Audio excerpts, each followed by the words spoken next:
Lei with no last name. Lei from Lei's Real Talk. From Lei's Real Talk. Yes. And you keep your name secret from the world. Well, in the beginning, when I first came to this country, people don't know how to pronounce my last name. Mm-hmm. So I always got very embarrassed. When I was in college, you know how professors always read all the names on the first day, and then whenever they get stuck, I know it's me. Lei, and then I know that's me. Yes. So I grew up always feeling very embarrassed about my last name. Oh, okay. Whether in Chinese or in English. In Chinese is also not a common last name. So, yeah. But that's not the real reason you hide your name, right?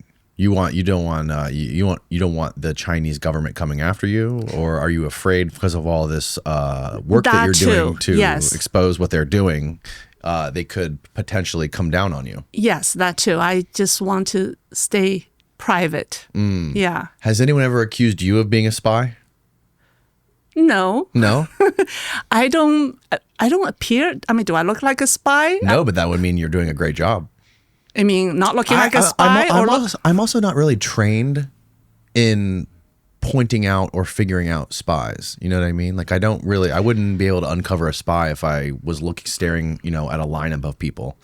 I know how to spot a Chinese spy. You do? Yeah, a professional one. How did you learn how to do that? Okay, well, first of all, I studied. I studied, when I was doing my YouTube programs or during my YouTube programs, I did a lot of research on Chinese spies. They look very ordinary. Mm-hmm. They're never too tall, never too short, not strikingly looking, not ugly looking either. They're just very, very ordinary. To the point that even though you've met them a couple of times, but when you do meet them again, you don't even remember when you last saw them. That's how ordinary they are. Wow. Yeah. And they don't come from an extraordinary... forgettable. Forgettable. Mm-hmm.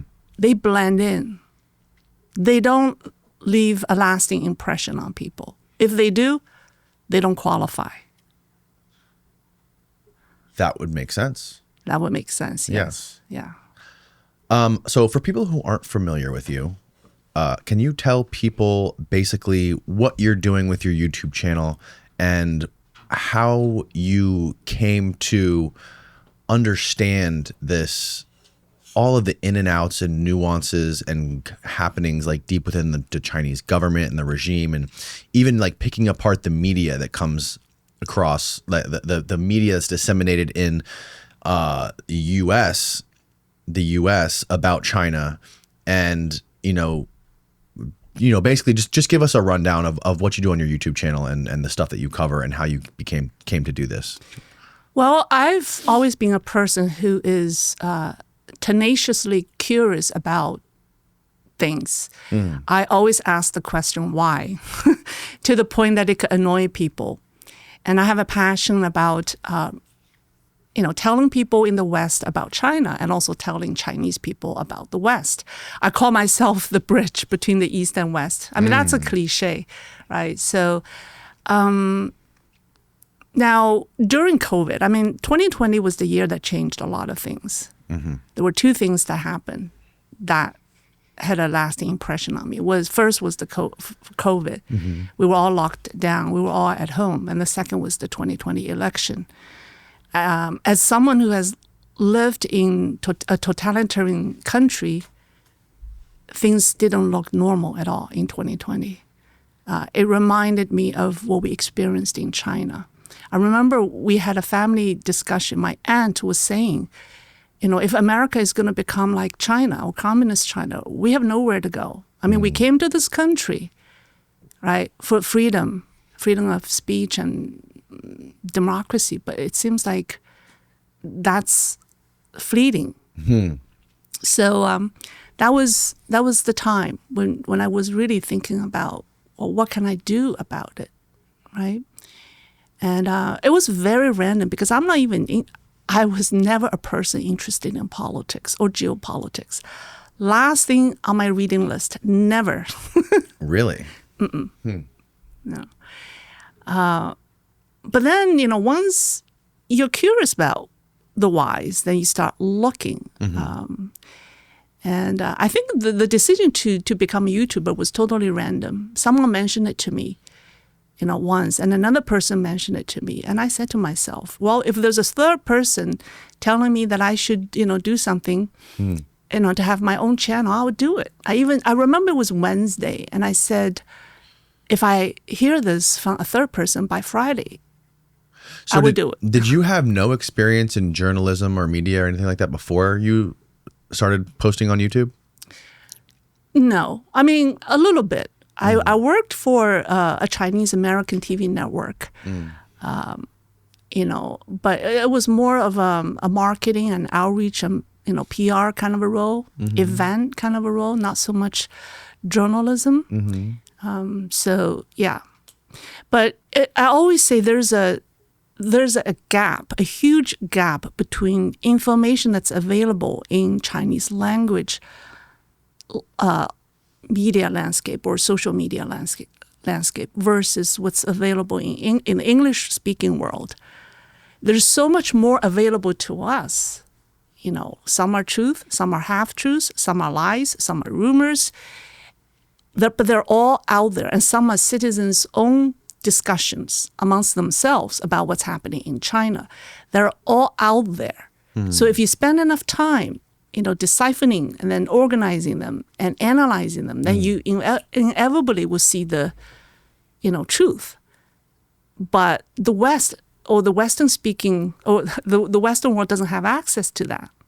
And so that's where I come in to fill that void or to bridge that disconnect.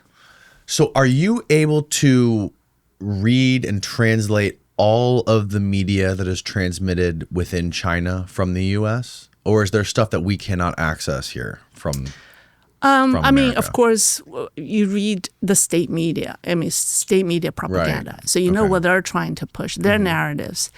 And then you listen to these pro-democracy media personalities or social media influencers. They tell you something that's very different. Oh, they have their own social media influencers? Also, yes. Wow. Yeah, these are the most outspoken people. But they're based in the West, so they are free to express themselves. And then you also have the Chinese people on social media telling you about what's going on. So there's just, a wide variety of information out there that becomes the sources. So what's happening right now in China? What is at the top of your list right now that you think is the most shocking thing, or is there anything right now that you can see happening or foresee happening in the near future between China and Russia? I mean, China and the U.S., especially when it comes to Trump now coming into office, and you have the tariffs that he's implementing, and you have the conflict with Taiwan. And Taiwan, obviously, that you've stated on many of your videos, I think is the top of China's to-do list. They care more about Taiwan than anything. What do you see happening right now, and what do you predict is going to play? How this whole Taiwan tariff situation is going to play out? Well, there are a lot of things happening in China right now. People worry that a war will break out in the Taiwan Strait because that has always been a top priority. For the CCP. People also worry about the tariff war, how that impacts not only U.S.-China relations, but the whole world, the geopolitics, and also China's economy. Because if it further deteriorates, people are going to revolt. Because when people don't have money to feed themselves, they're going to go after the government, the officials.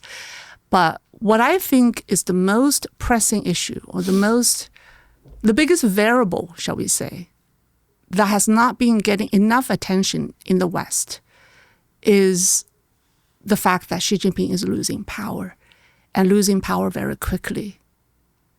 In fact, he might have already completely lost power. He's only a figurehead. He's only a puppet. Although I can't say that for sure, I don't, but that seems like it's going in that direction faster than we have anticipated. And what makes you say this? What evidence do you have for this? Okay. Well, the most obvious evidence is his control of the military. In the Chinese communist regime, he who controls the gun controls the regime, right? That has always been the case.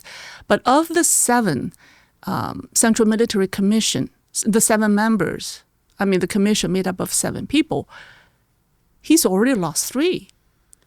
Removing himself, there are only 3 left. And then the 3 left are not his people. You know how they have different factions. So Xi Jinping completely lost the 3 members. 3 out of the 7 members. So after him, there's 6 left, and he's lost 3 of the 6. Right. And he lost 2 most important military leaders who are loyal to him. That's the 2nd vice chairman of Central Military Commission, He Weidong, who is responsible for the Taiwan operations. If a war breaks out, Vice Chairman He would be the person responsible for that. And that man is gone. And then the second person who's extremely powerful in the military is the man in charge of personnel, who's an admiral, Admiral Miao Hua. He's in charge of the political work. By political work, it means he does all the political vetting of all the officers, right? So he's in charge of personnel. That man is also gone. What do you mean when you say gone? Well, they're removed from their position. In the case of Admiral Miao Hua, he's officially announced he's removed from his post due to corruption. They never say the real reason, but it's always corruption. And who are the people removing them? The government, the central, the state authorities. Okay. In the case of the vice chairman, He, the man has been missing since March. And there are so many rumors about him being arrested, investigated, and the latest rumor is that he has died. There are just so many, and it didn't came from one source, because if it came from one source, you could say, well, maybe that's, just one source, but it has come from various sources. And some people say that he committed suicide. Other people say he was executed. So, but everyone agrees, regardless whether the man is alive or dead, everyone agrees that he's gone. He's removed from his post because it's abnormal that he has not been seen for 2.5 months, given his position. Where is he? If he's alive, one thing that's very easy for Xi Jinping to do is just show him off. Well, there he is. So who are the people pointing this out? Because I would imagine if you're the media in China and you start saying, oh, they whacked this guy to overthrow Xi Jinping, I don't imagine that's looked up to by the Chinese government. I imagine that you would be removed from your post if you were the media reporting on this, right? Right. So that brings the next question: who removed these people? So the views are divided. So some people believe it's Xi Jinping himself removing his own people, but more and more people believe it's Xi Jinping's enemies removing his loyalists. Okay. And I tend to agree with the second camp. It is Xi Jinping's enemies removing his loyalists one by one from the military, and they're getting closer to him. And who are his enemies within China? Okay.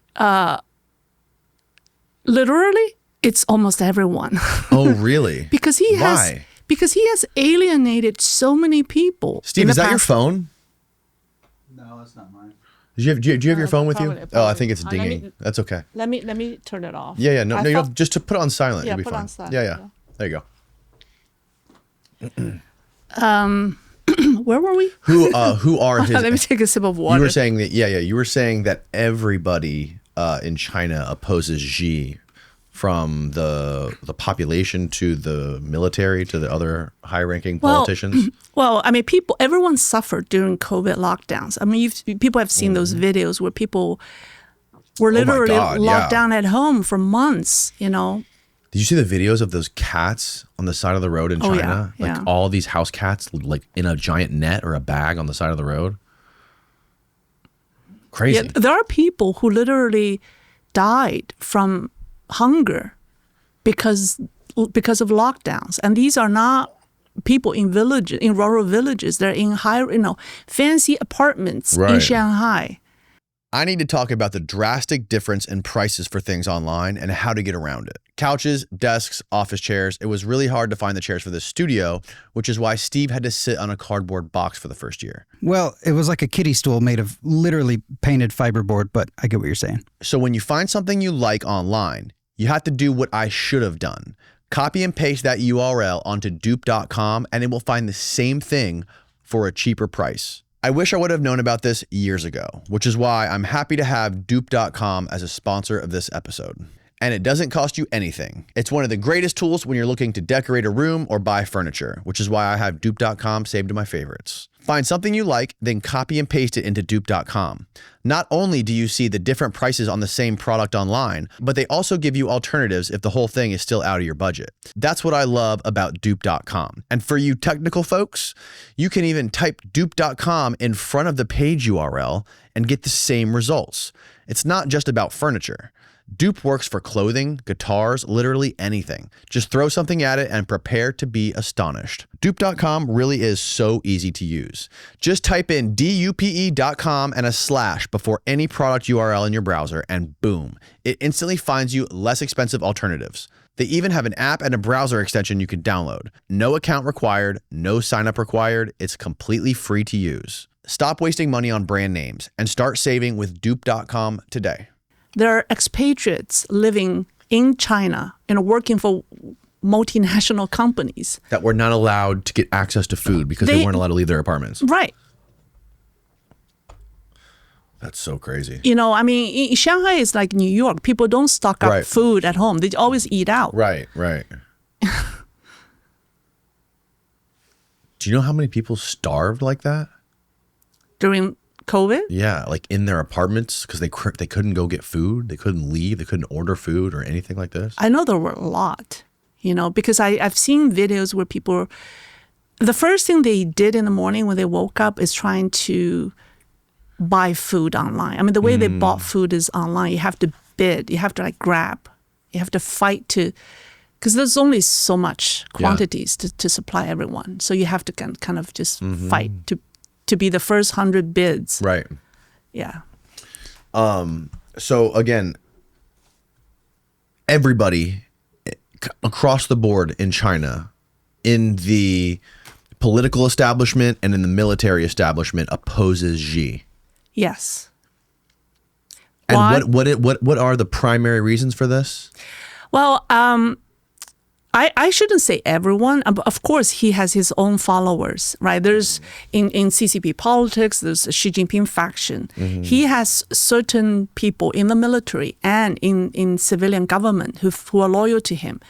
But those people, even though these people are loyal to him, it doesn't mean that these people don't have their own independent mind or thinking. But the majority of them are fed up. Why? Well, there were several events. One is the death of the former premier, Li Keqiang, who died in October 2 years ago. I think it was 2023. Okay. He died mysteriously.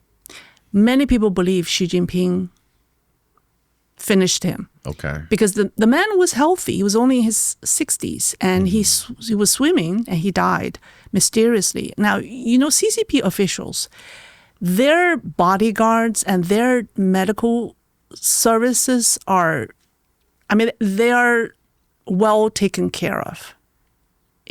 There's no way he would die while swimming. Right. His guard would first see him struggling in the water, in the swimming pool. This guy's a big shot. He's a former premier. He's like the prime minister. So he's got full security all the time. All the time. And also the hotel he stayed in had they had all these emergency medical establishment at the hotel, at the guest house.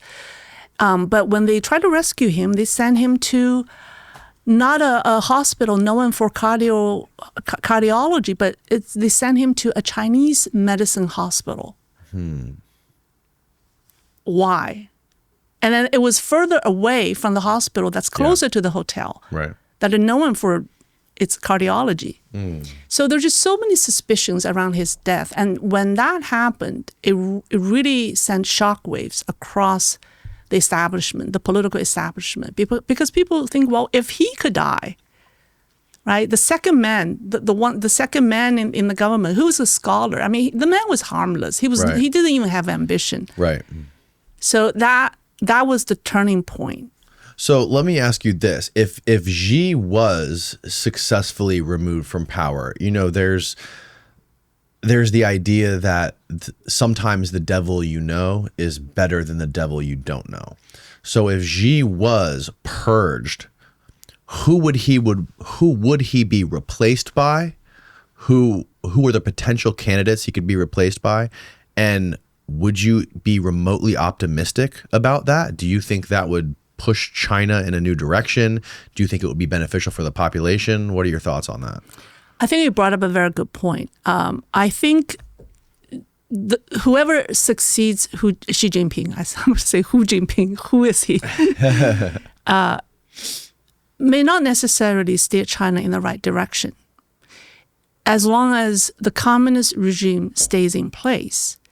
Because what's corrupting, what's making everything fail is not just Xi Jinping, but rather it's the political system. It's the communist ideology and the establishment. Right. It's this absolute control over everyone, over everything. That's killing China.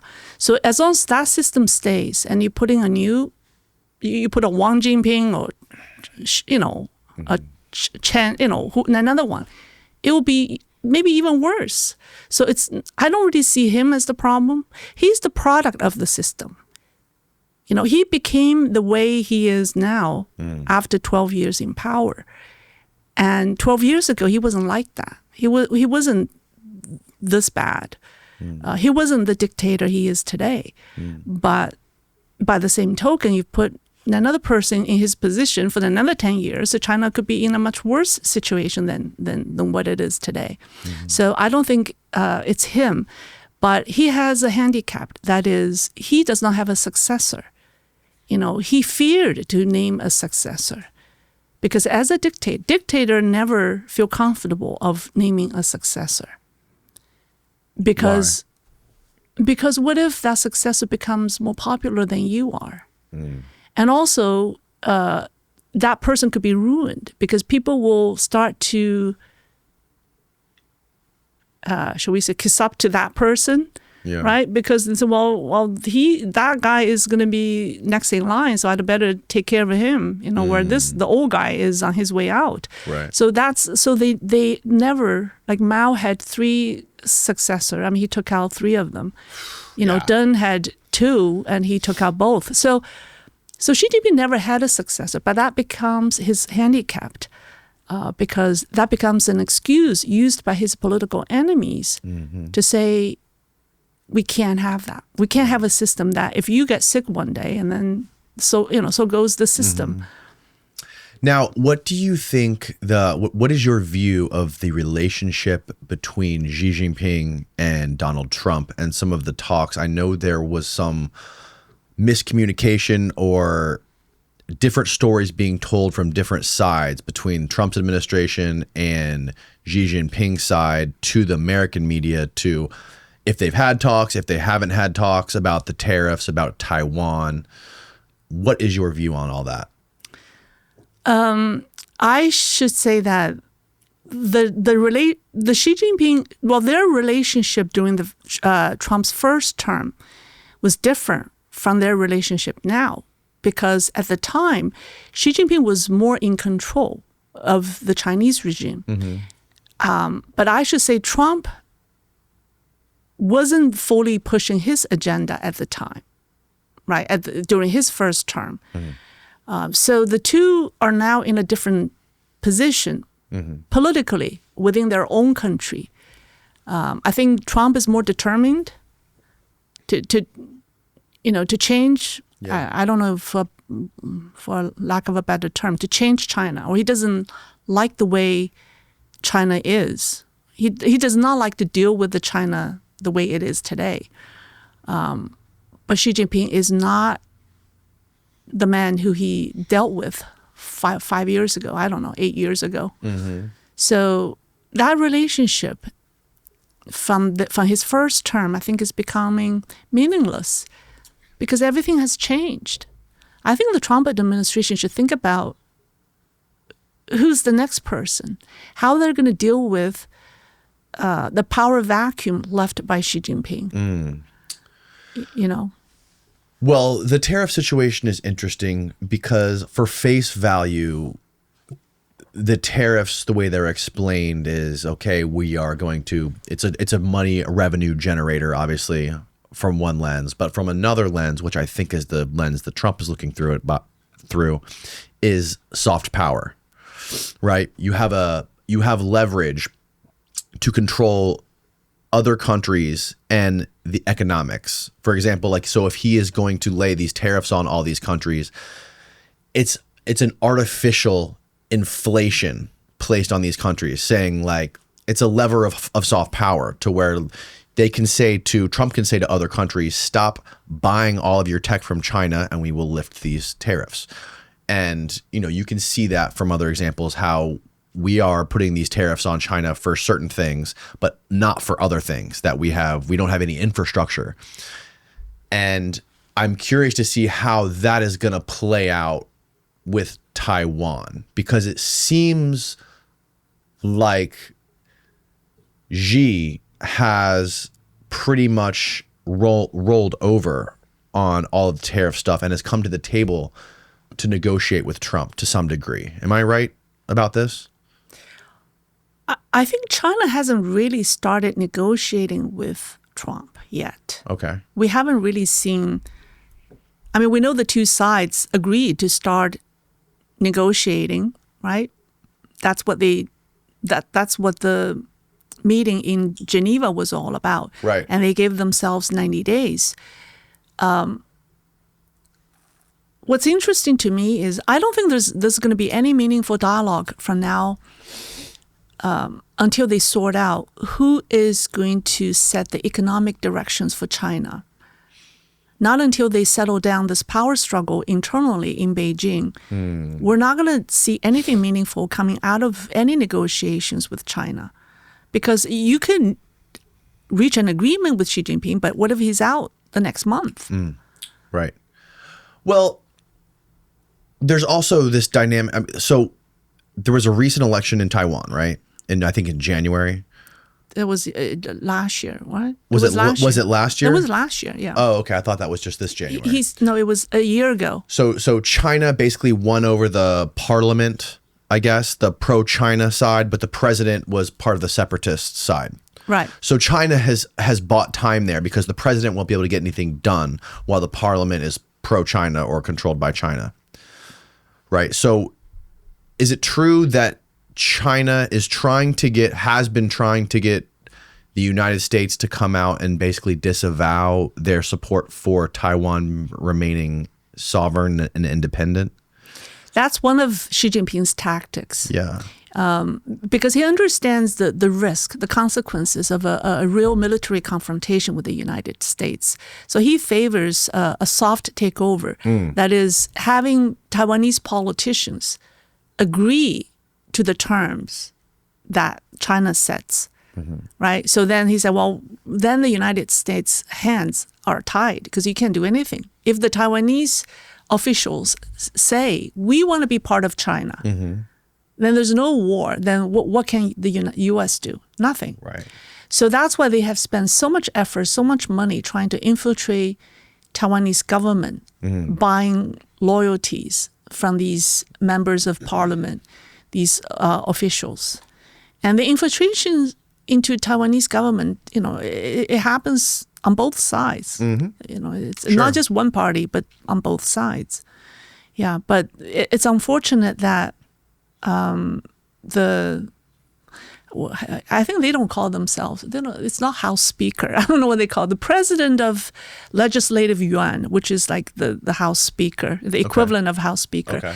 That man is very pro-Beijing, unfortunately. Yeah, he's very pro-Beijing in Taiwan. Yeah. So he has blocked some of the laws that they're trying to pass, you know. So he's trying to make President William Lai's job very difficult. And I would assume, again, I'm not well versed on this I haven't done a ton of research on it, but I would assume that obviously, I don't think Trump gives a shit about the land of Taiwan or the country of Taiwan. Or as bad as it is to say, I don't think he gives a shit about the people of Taiwan. I think he gives a shit about the semiconductors and the technology that is exported by Taiwan. Would you agree with that? It's summertime, boys, and you know what that means. The second you step outside, sweat is going to be on you like the morning dew. And the Florida humidity does not help. I've become a human petri dish of stench. If you've been struggling with the heat and humidity like I have great news. Today's sponsor, Mando, has just launched something that takes sweat control to the next level. Introducing Mando Deodorant Plus Sweat Control Solid Stick. It's double protection. Finally, you can kick the sweat and smell good doing it. This has been a godsend for me because in the Florida heat, I can't even walk through the parking lot to my truck without breaking a sweat. Plus, I can now use the treadmill at the gym without making the lady next to me vomit. This ain't your typical deodorant, folks. It's clinical strength, 2 times more effective at controlling sweat, and it kicks sweat and odor for up to 72 hours. Even after 12 hours, sweat was still reduced by 92%. Mando is known for using premium ingredients like gentle mandelic acid. Mando Deodorant Plus Sweat Control Solid Stick. Don't wait. Get yours at shopmando.com and experience double protection today. Mando Starter Pack is perfect for new customers. It comes with solid stick deodorant, cream tube deodorant, 2 free products of your choice like mini body wash and deodorant wipes, and free shipping. And as a special offer for our listeners, new customers can get 20% off site-wide with our exclusive code. Use code DANNY at shopmando.com for 20% off site-wide plus free shipping. That's shopmando.com and use the promo code DANNY. Please support our show and tell them we sent you. Mando's got you covered with deodorant plus sweat control. Say goodbye to sweat stains and hello to long-lasting freshness. I think he does care about the land because strategically, Taiwan is the first chain island. If the United States lose Taiwan to the mainland, to the CCP, the Pacific, then the U.S. would have to concede half of the Pacific to the CCP. And that's exactly what the CCP wants. In Beijing's mind, they want to divide their influence in the middle of Pacific, right? China controls the the west half of Pacific, whereas the U.S. controls the east half of Pacific. So that means the U.S. influence, like in the Korean Peninsula, even Japan, all the way down the Philippines, all of that will be lost to China. When the U.S. lose Taiwan. Just because of Taiwan? Yes. Because if you look at the geography... Can you pull up a map, Steve, so we can get a visual for Taiwan, China, and that area? The first island chain, Taiwan is the weakest link in the first island chain. And that if right now the CCP doesn't have any breakthrough, but that will be... Can you zoom out? Okay. You see from Japan all the way down, you see this natural geography line, right? Yes. Where Taiwan is in the middle and goes down to the Philippines, yep. Right? That's the first island chain. Okay. Right now, to the east, that's U.S. Oh, okay. Okay. So if China takes over Taiwan. China controls the Philippine Sea, right? No. Right there to the right? They don't? Well, if basically the first island chain, the U.S. has significant influence. So China they don't go outside. I mean, I'm sure they have subs and battleships that patrol all of that, right? China's biggest, other than the Taiwan Strait, the second place of contention is the South China Sea. Okay. That's also a second place where people worry that war can break out. Okay. Yeah. Interesting. So Taiwan is significant. If the United States loses Taiwan, the U.S. is not going to be this, a superpower in the world. China will very likely become. It will give China or the CCP all the credits to claim to be a superpower on par with the U.S. So China... U.S. Isn't China primarily interested in Taiwan for the economic value and the technology? Economic value, technology, yes, those are the two reasons, but there's a political reason. Because for claiming legitimacy to rule China, because the CCP, the Communist Party, really isn't legitimate. Because You said it's not? it is not. Because, think about it, when the Qing Dynasty emperor abdicated, right, or conceded authority to the Republic of China, the lineage goes from the Qing Dynasty to the Republic of China, ROC. Now, when the CCP came over and established the PRC, the People's Republic of China, they never completely eliminated ROC. So ROC still exists today in Taiwan. And ROC has existed since 1912, much longer than the PRC. So how can you claim legitimacy to rule when your ancestor still exists? You see what I'm saying?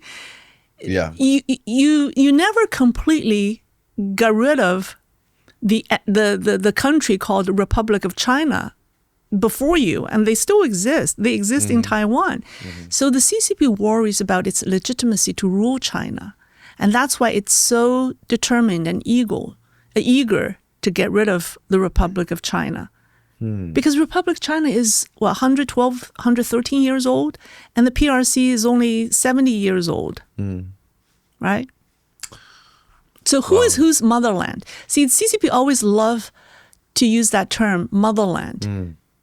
Their motherland is Taiwan. Beijing's motherland is Taiwan. You know, if you look at it from a chronological order, you know, the Taiwan government is the ancestor of CCP. Sometimes I forget that this culture is like over 5,000 years old. There's a gentleman who I've had on this podcast many times who was allegedly, he was a spy working for the CIA, and allegedly he could have been stationed in and around China. And he was explaining that there's like old buildings, like mills, that are twice the age of the United States of America. There's buildings, just little old shacks that are multiple times the age of the United States. Yeah. So it's like a crazy way to compare the land and the culture and, you know, that civilization, how far it goes back. It's pretty bananas when you think about it. Yeah. And then there was also something else that we briefly mentioned before we started the show, but there was something that happened with there was a recent adjustment to the population of China, right? Because when the way I understand it is when the way the Chinese government does census on their population is when there's no birth certificates. So the way I understand it is when the doctor comes to first give a child his vaccinations, that's one way. Or when a child gets admitted to primary school, that's another way. That's usually not until they're like 4 or 5, maybe. Is that correct? Or are you aware of? Well, I know that the Chinese population data has been massaged by so many people Right. Well, for so long. I'm sure the education system, they get subsidized by the government, right? So they want to inflate that number of people that they have to earn more money. There was once, I think that was in 2013, there was an effort by the Ministry of Public Security to kind of to scrub their population data.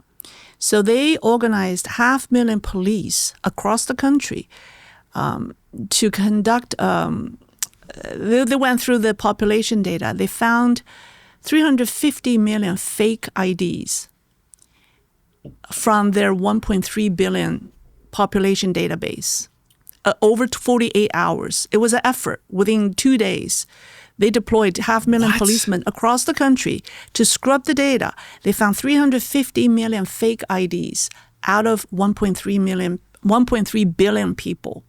And this was actually documented. This whole effort was actually on the website of the Ministry of Public Security. They later took it down. because it was too much information. Because that's what, a quarter of China's population, right? Yeah. Well, Well, actually, it's the 0.3, right, of the 1.3 billion. 20. Yeah. So that was that, and also in 2013. If you look at the official census data, China had, I think it was 260 million kids or children, school-age children, 260 million.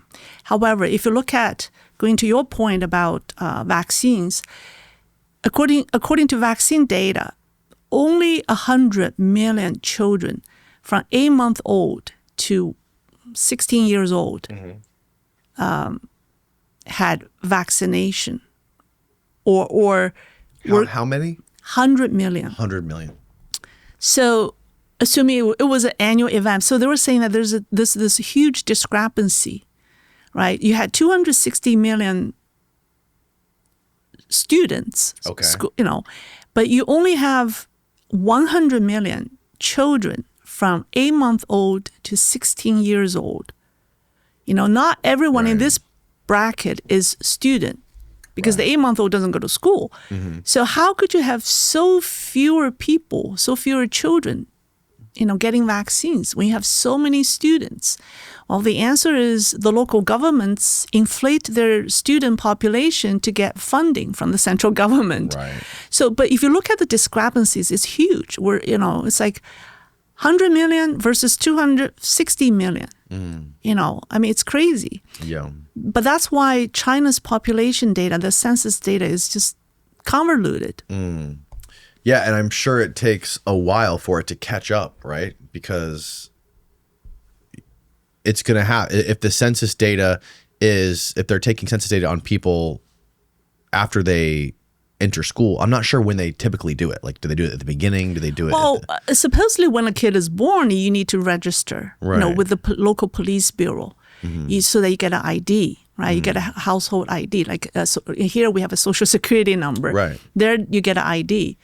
So the kid is in the system, right? And then you get vaccinations, stuff like that. But the person should exist in the system. But birth certificates can be bought.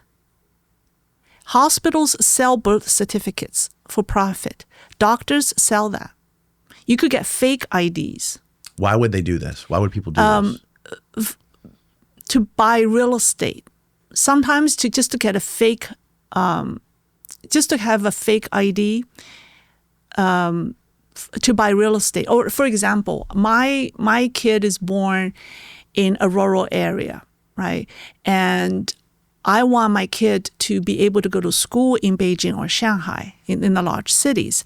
But I can't go there because of this household registration system. Like, you can't move around to go to school in another city if you are in this local. So what I want to do is buy a fake ID for my kid in Shanghai or Beijing, a fake ID, so that later when he or she is older, he or she can go to school there. Wow. If I have the money, all you need is money. What is the penalty for being busted for doing this? If everyone is doing it, who are you going to punish? So, yeah, you're right. That's a lot of people. Right? And usually the people who are doing this are the ones with money, and they use money to take care of everything. How many fake IDs did you say that There's they found? a lot. You said it was a couple 100 million? 350 million. Jesus. Out of 1.3 billion people. That is bananas. That if that's happening to some degree at that level, and I'm sure you can't, that takes a long time to make a 300 million fake IDs. That is a symptom of a very deep rot within. That 350 million does not include people who have died and whose IDs still exist in the system. Those are only fake IDs, meaning the person never exists, or duplicate IDs, I should say. You have one person having two IDs. Sure. That's duplicate IDs. But this Sure. does not include people who are 150 years old who are still in the system, and the children are still collecting social benefits. Right. Yeah. Or people who have migrated to U.S. and who still getting benefits in China. Yeah, there's the fact that that exists. I mean, that's a huge problem and a symptom to a huge institutional problem. Like, why would they not allow somebody born in a rural area to go work in a metropolitan area or in a different city? Well, because if that happens, then no one wants to live in the rural area, right? I mean, that's the whole quote unquote beauty of communism from the perspective of the CCP leaders. They control where everyone lives. They control how much money you make. They control what job you do. They control everything. In the old days, they even control who you date, who you marry. They control every aspect of people's life. Are you still in contact with people that live in China? Unless it's my direct family, no. I try not to contact them because it could get them into trouble. What do you have any understanding of what is the sentiment of the general population of China in regards to the government there? Like, what is the general feeling towards the government? It's very mixed. I think people in general don't like the things that are happening around them, but depends on who they are. They may or may not understand the root cause of that. For example, I have a cousin who is a very nice guy, but he believes that his misery is caused by the United States because of the government propaganda. Because the government say you are losing your job or you are not making enough money because of the United States is making everything more difficult for us. Because the United States sees us as a threat. They are making things more difficult. So people believe that. They don't realize it's the government's bad policy. You know. Right. And is there any sort of like political binary divide there, like there is here in the U.S. between like left and right politics? There's here we have a left and right. There is all over. There are different factions. So it depends on, there are different interest groups. So right now there's the Xi Jinping faction, right? And then there are the princeling factions. These are the second or third generations of the party, the founders of CCP, right? They are the red prince and princess. Because they were born into these red families. So these are the privileged Chinese. Okay. We call them the princelings. Right. So they are one faction. They feel they're entitled. Right. And they control almost every industry of China. They say 500 Chinese CCP families control all of Chinese industries. Wow. Yeah. So there's that. These people may not be in the government.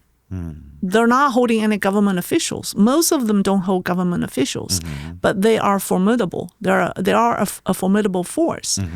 And then you have other faction, like the reformist faction, which are more friendly to the West, who are more reform-minded. And so there are different interest groups fighting for control right now. And as far as like, I know you said you've done research on this. You might not have any like direct experience, but like, what is the level of, when you talk about things like espionage or spies here versus spies there, do you have any understanding of like the level of spy or undeclared Chinese influence in the U.S.? I know we talked about briefly that before we started, that there's these police stations here in the U.S. that I think just got busted, where China is trying to regulate the Chinese American population here. Well, this is one area I think the United States government needs to pay attention to, because the Chinese government has a long arm into the internal affairs of American society. They have very good control of the Chinese American communities here. A lot of Chinese read Chinese newspapers, but these newspapers are run by people who are loyal to the CCP. And also many Chinese, when they left China to come here, state security talk to them. Some of them have to agree to being eyes and ears for the Really? CCP before they come. Yeah. Yeah, a lot of them are, they're not professional spies. These are not the professional spies. The ones that I told you at the beginning, the very ordinary looking, those are the professional spies. So if you're a citizen of China, it's not just as simple as saying, hey, I want to move to the United States, fill out some paperwork, bada bing, bada boom, you're on a plane to the U.S. You do that, but if the state security, MSS, Ministry of State Security, is interested in you, they will talk to you. They say, well, you're on your way to the U.S. How many people do you think that's happening to? It's quite common. I know someone who were like that. I know that. I used to have a nanny who I suspect is one of them. A nanny? Yeah. Someone who is a living nanny. Who you hired to watch your kids. Right. Through a friend. I mean, she was not a total stranger. And what made you think she was a spy? A couple of weeks after we hired her, I have friends calling me saying that, Lei, you'd better not use her. I said, why? I said, we think she's a spy. And immediately I called the woman who introduced her to me, because she was not a stranger I hired, from the street or from nowhere. Yeah. It was through a friend. But the friend said, I don't think so, because my friend knows this woman's brother and sister-in-law. Okay. She said, I don't think she's a spy. So I still don't know if she is a spy or not, but she has all the strange behaviors of a spy. For example, she called up my neighbor one day and asked how much it costs to take a cab. And my neighbor asked, well, it depends on where you want to go. So where do you want to go? And she wouldn't tell her. And then my neighbor goes, well, why don't you just ask Lei? If you need a ride to go somewhere, I'm sure Lei will give you a ride. And she didn't say anything. So my neighbor told me, say, your nanny is weird. She called us and asked us how much it costs to take a cab, and she wouldn't tell us where she wants to go. And then there was another time when I remember it was cold. It was in New England, so it was cold at the end of October, maybe in early November. It was dark and cold. She decided to take a walk with my daughter, who was very young at the time. I was like, why do you want to walk so late at night? Right? It was a little strange. I didn't say anything. So at the end of the walk, I asked my daughter, I said, well, what did you talk about during the walk? So my daughter said, her name was Angie. She said, oh, we walked around the neighborhood, and Angie just wants to know where everyone lived. Everyone lives. Because I have a lot of friends in the neighborhood. Okay. I mean, there were kids, the families, we party together, do the birthday parties together. It was all for the kids. Right. So they come to my house, we go to their houses. So she wants to know where everyone lives in the neighborhood. Of course, she knows my friends, right? But she would do that. She would get the kid, walk with her late at night to tell her. And I don't even know how she got their phone numbers. And introducing herself to your neighbors. Right. Because she never asked me to get phone numbers. How old was she? I think she was in her early 30s. Oh, okay. Interesting. Maybe late 20s. Okay. Yeah. And then I think what really she has two names. I started calling her by her real name, the name on her ID, and she got really upset. She wants me to call her other name. And I said, but that's your real name. What's wrong with calling you that? That's you. She got so mad. She was furious. was inappropriate. And then I said, okay, that's it. You know, yeah. So how old were you when you moved here from China? Were you born here? No, I Okay. came here when I was 17. When you were 17. Yeah. Okay.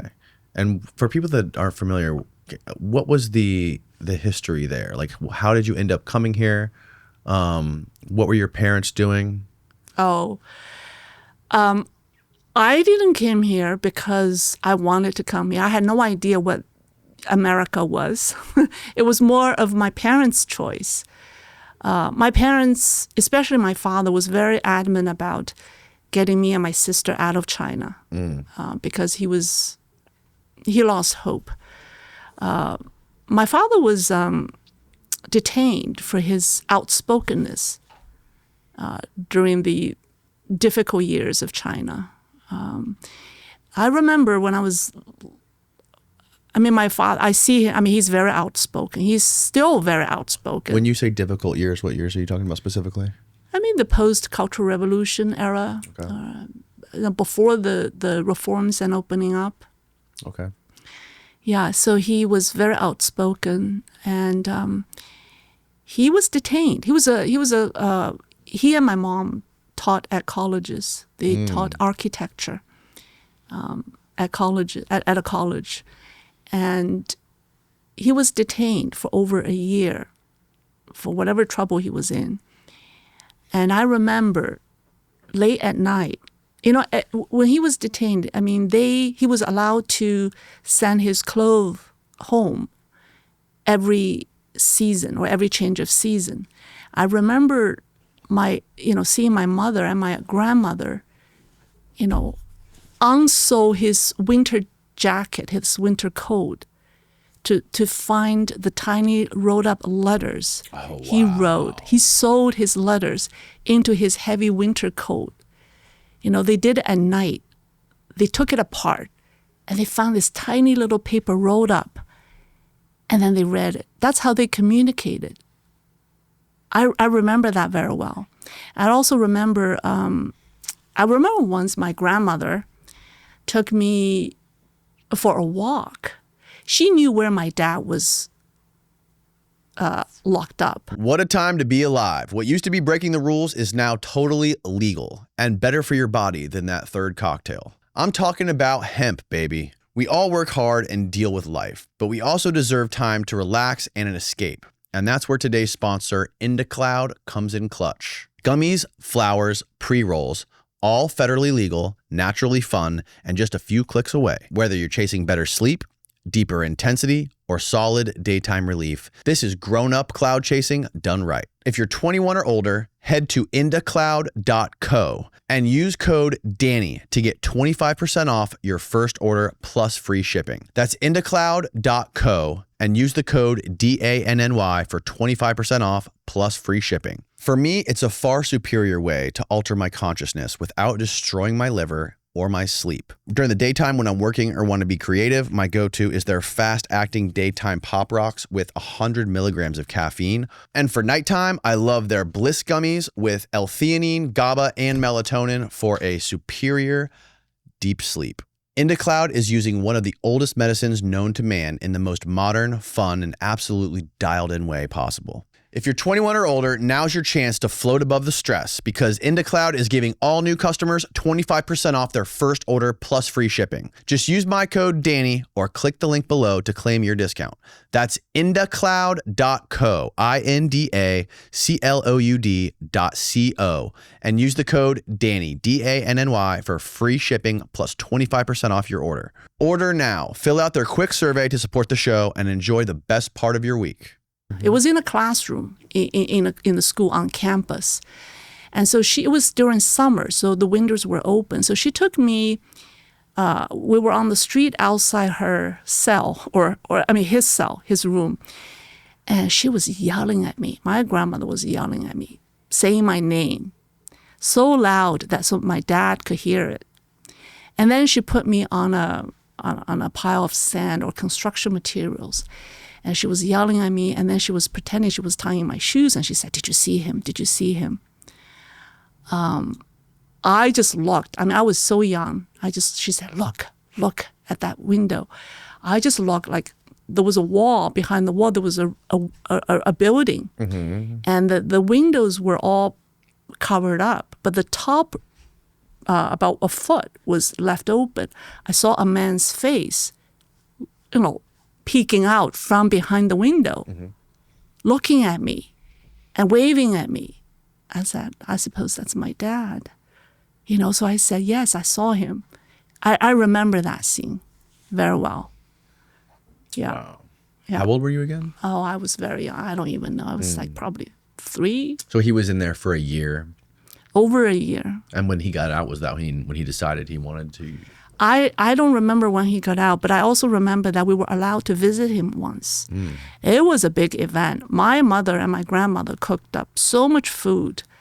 And in the end, my grandmother didn't go because she was afraid that it would be too emotional for her. So my mother took the kids, me and my sister, maybe my cousin was also with us. We went. It was a room full of people. There were at least like 5 or 6 of them, the officials. Well, I don't know, the guards looking after him. They were sitting on that side. It was in the room where there were bunker beds. We sat on this side of the bed. There was another bed on the other side. And we waited, and my dad showed up. I don't even remember what we talked about. But I remember that it was a lot of people.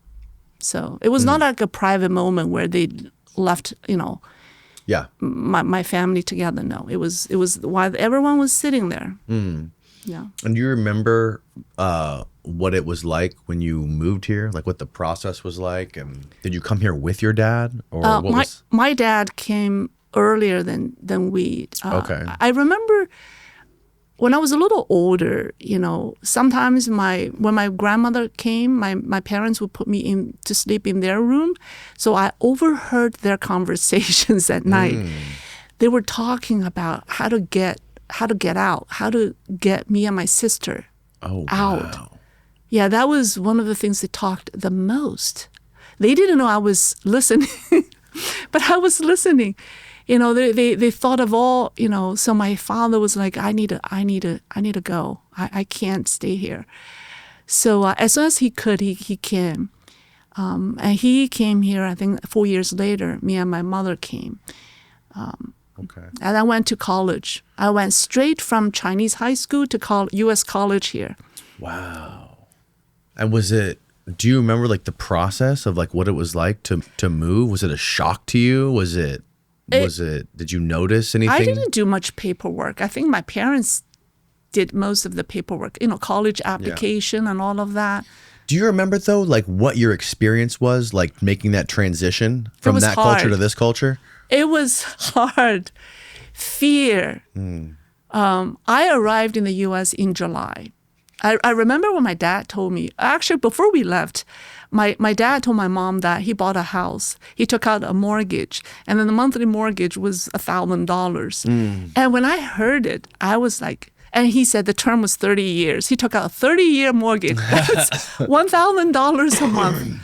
So when I converted that to Chinese yuan, I'm like, we could never pay this off for the rest of our life. And then I said, you know what? I probably have to work so hard to pay off this house my dad bought because he's not going to work for the next 30 years. I had no idea how mortgage worked. So I'm like, oh my goodness, I already have a debt to inherit. But so I came in July, and then I stayed at home in Massachusetts for about a month. Then my parents bought a ticket, sent me off to Indiana. Oh, wow. Yeah. So I was a freshman in Indiana. It was fearful. It's scary. Yeah? Just imagine, I've never even left home. I mean, I was sent away, to... I lived in the dorm. It was a freshman dorm. How old were you when you learned English? Maybe 12, 13. Okay. Yeah. So that was before you moved? Oh, yeah. I spoke English. I enjoyed speaking English. I think that's one of the things that Americans take for granted. is that because we are the number one economic superpower in the world when it comes to GDP and economics, that we don't even think about when we're raising our kids having to teach them a second language, right? And in every other country, if you are not raising your kid with a second language, their chances of success are like incredibly diminished. And I imagine it's like that in China, right? Like you have to learn English. You want your kids to learn English, right? Yeah, I actually, of all the subjects, Like, because if imagine if China and America reached an equilibrium in like, or economic parity, we would have to start teaching our kids Mandarin or whatever the dialect is. That's almost unfathomable. yeah, I think speaking a foreign language is great. Yeah, Yeah, totally. yeah. Yeah, I think it's a great it's a great thing when you don't have to do it, but when you literally have to do it to survive, that's another story. Yeah, it's one thing to learn it in school, and another thing to live in an environment where everyone speaks English and you have no idea what they're talking about. You know, like Kit Kat.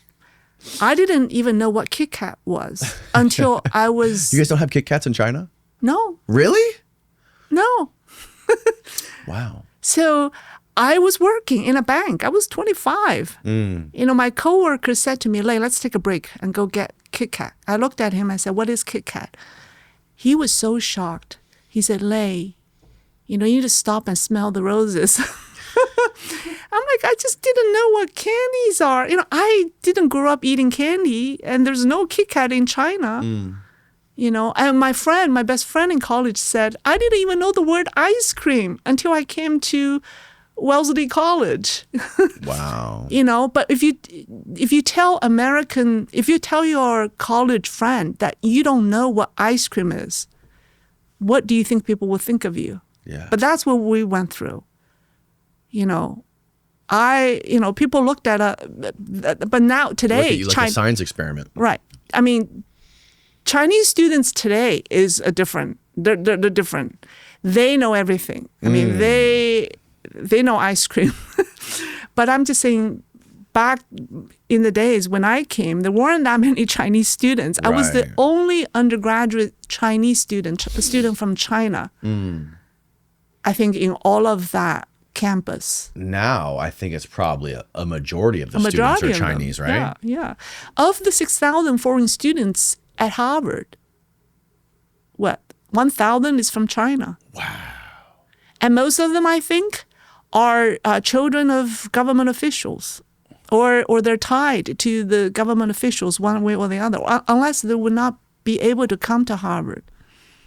An ordinary Tied to American government officials? no, or U.S. Chinese government officials. The Chinese students study at Harvard. You know, they're not ordinary Chinese students. They come from privileged Chinese families.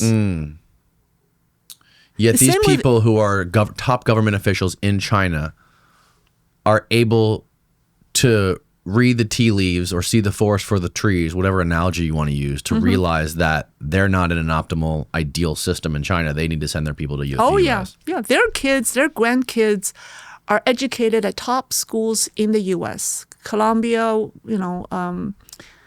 Harvard. Yeah. Harvard is their favorite choice. Harvard is a Chinese party school. Not party school like having fun party school, but CCP, Chinese Communist Party School, Central Party School, because they have a program with the CCP to educate. The Harvard Kennedy School had a program to educate, to train CCP government officials. So they're like the Central Party School. So that's why they're so ideologically intertwined with China. That's You fascinating. don't even know how communist the Harvard University has become. I have a friend who went to the Kennedy School about 15 years ago. He's Chinese, and he said, "This is the stuff I hear here is no different from the stuff you would hear in China at the CCP's Central Party School." He said, "This place is as communist as you can imagine."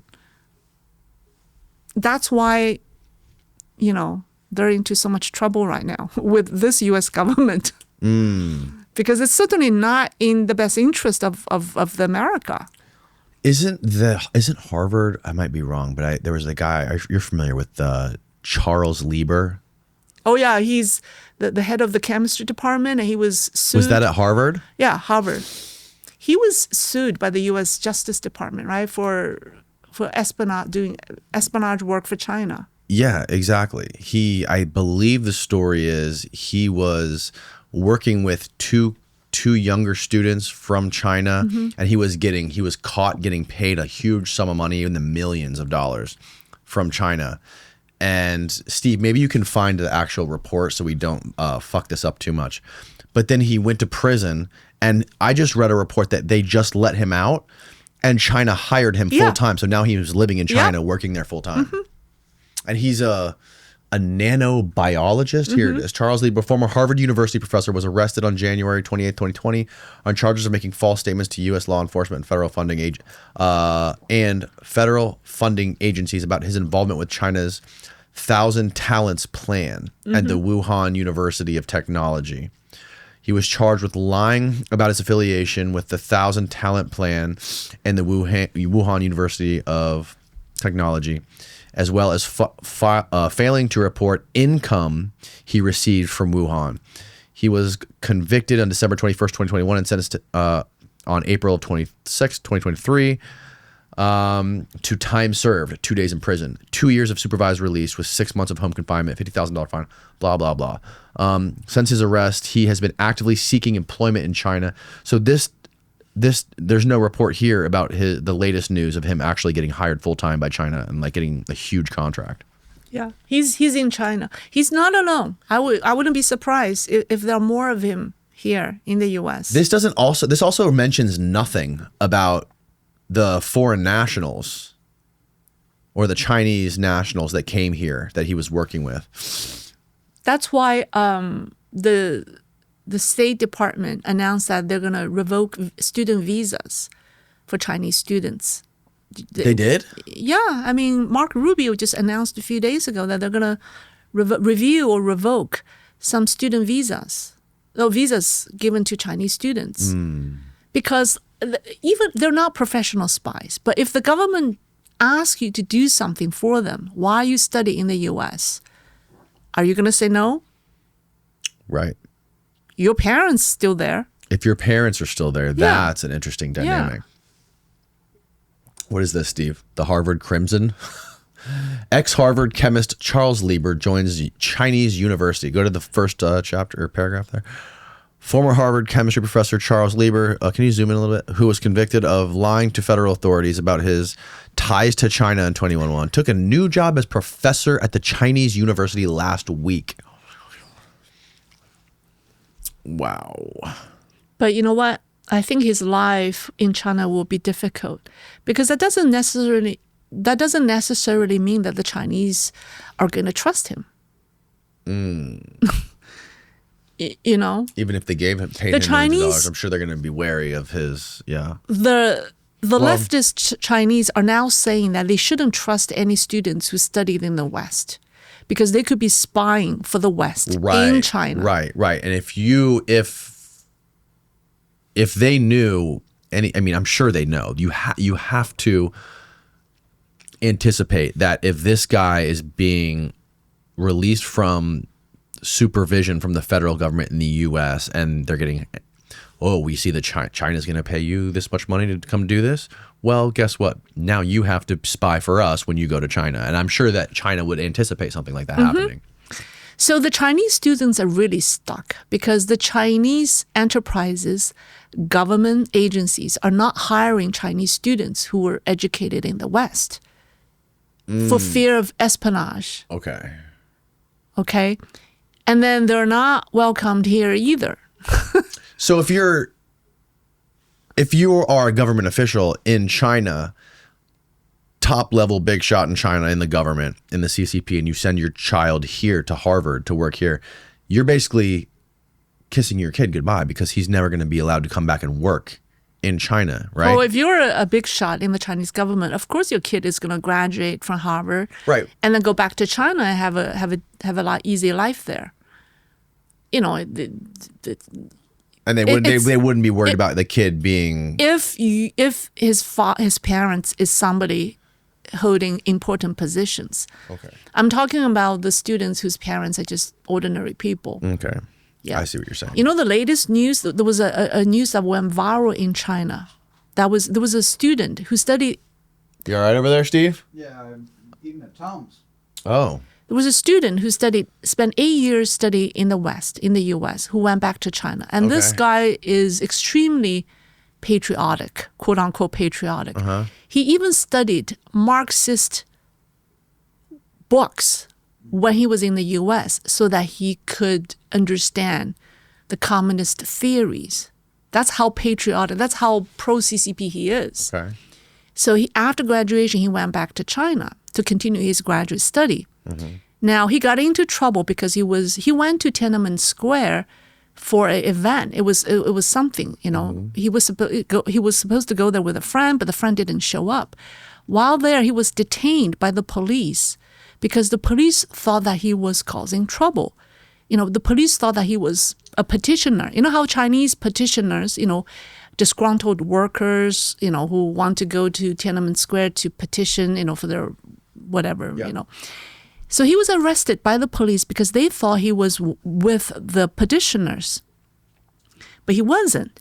But what happened was he was showing sympathy towards these people. You know, he stepped up and asked the police to be nicer to these poor men who were there seeking justice.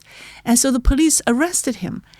And then after much, you know, investigation, they realized he wasn't with them. They released him. And then, but at school, the school dispelled him, discharged him. I mean, it was Tsinghua University. It was not a random school. It's one of the best schools in China. The school discharged him on grounds that he got into trouble. He showed sympathy towards someone he's not supposed to help. Wow. Just like that. All you did is just say, hey, tell the police, hey, you know, you shouldn't mistreat this old man. You know, come on. That's all he did in public. The school discharged him. The guy committed suicide. The young man he jumped. He's such a patriotic young man. Because think about it. He spent 8 years in the West. He has accepted Western values, right? He spoke up when he saw injustice. All he did was tell the police to be nice to the man, and he was arrested. The school immediately saw him as a troublemaker. Now, if he wouldn't be discharged if he didn't study in the West. His misbehavior plus his Western education was the problem. That combination is the problem. So you see how dangerous Western education can be. And of course, if this guy's father or mother is a big shot, and he could call up his parents or grandparents and say, hey, you know, help, I need help. Yeah. You know, and they could solve the problem for him, but he's probably an ordinary person, you know. Right. So, but he committed suicide. It became a viral event because everyone was saying, well, what did he do wrong? He was so committed to the CCP and the ideology. He studied Marxist works in the U.S. Just so that he understand what communism is all about. And he vowed to serve his country as soon as he graduated here and returned to China. Wow. Look what happened to him. I got to take a quick restroom break. We'll be right back, folks. Okay. So I had two friends who, I think it was during the SARS outbreak. Remember back when there was a SARS outbreak? Yeah, what year was that? 2003. Okay. 2003. Okay. So there was a benefit concert held in the Chinese community to raise money for the victims or the people who got sick. Okay. And two friends of mine bought tickets to attend the concert, but they were not granted admission at the entrance. It was a Chinese community concert. It was organized by local Chinese organizations.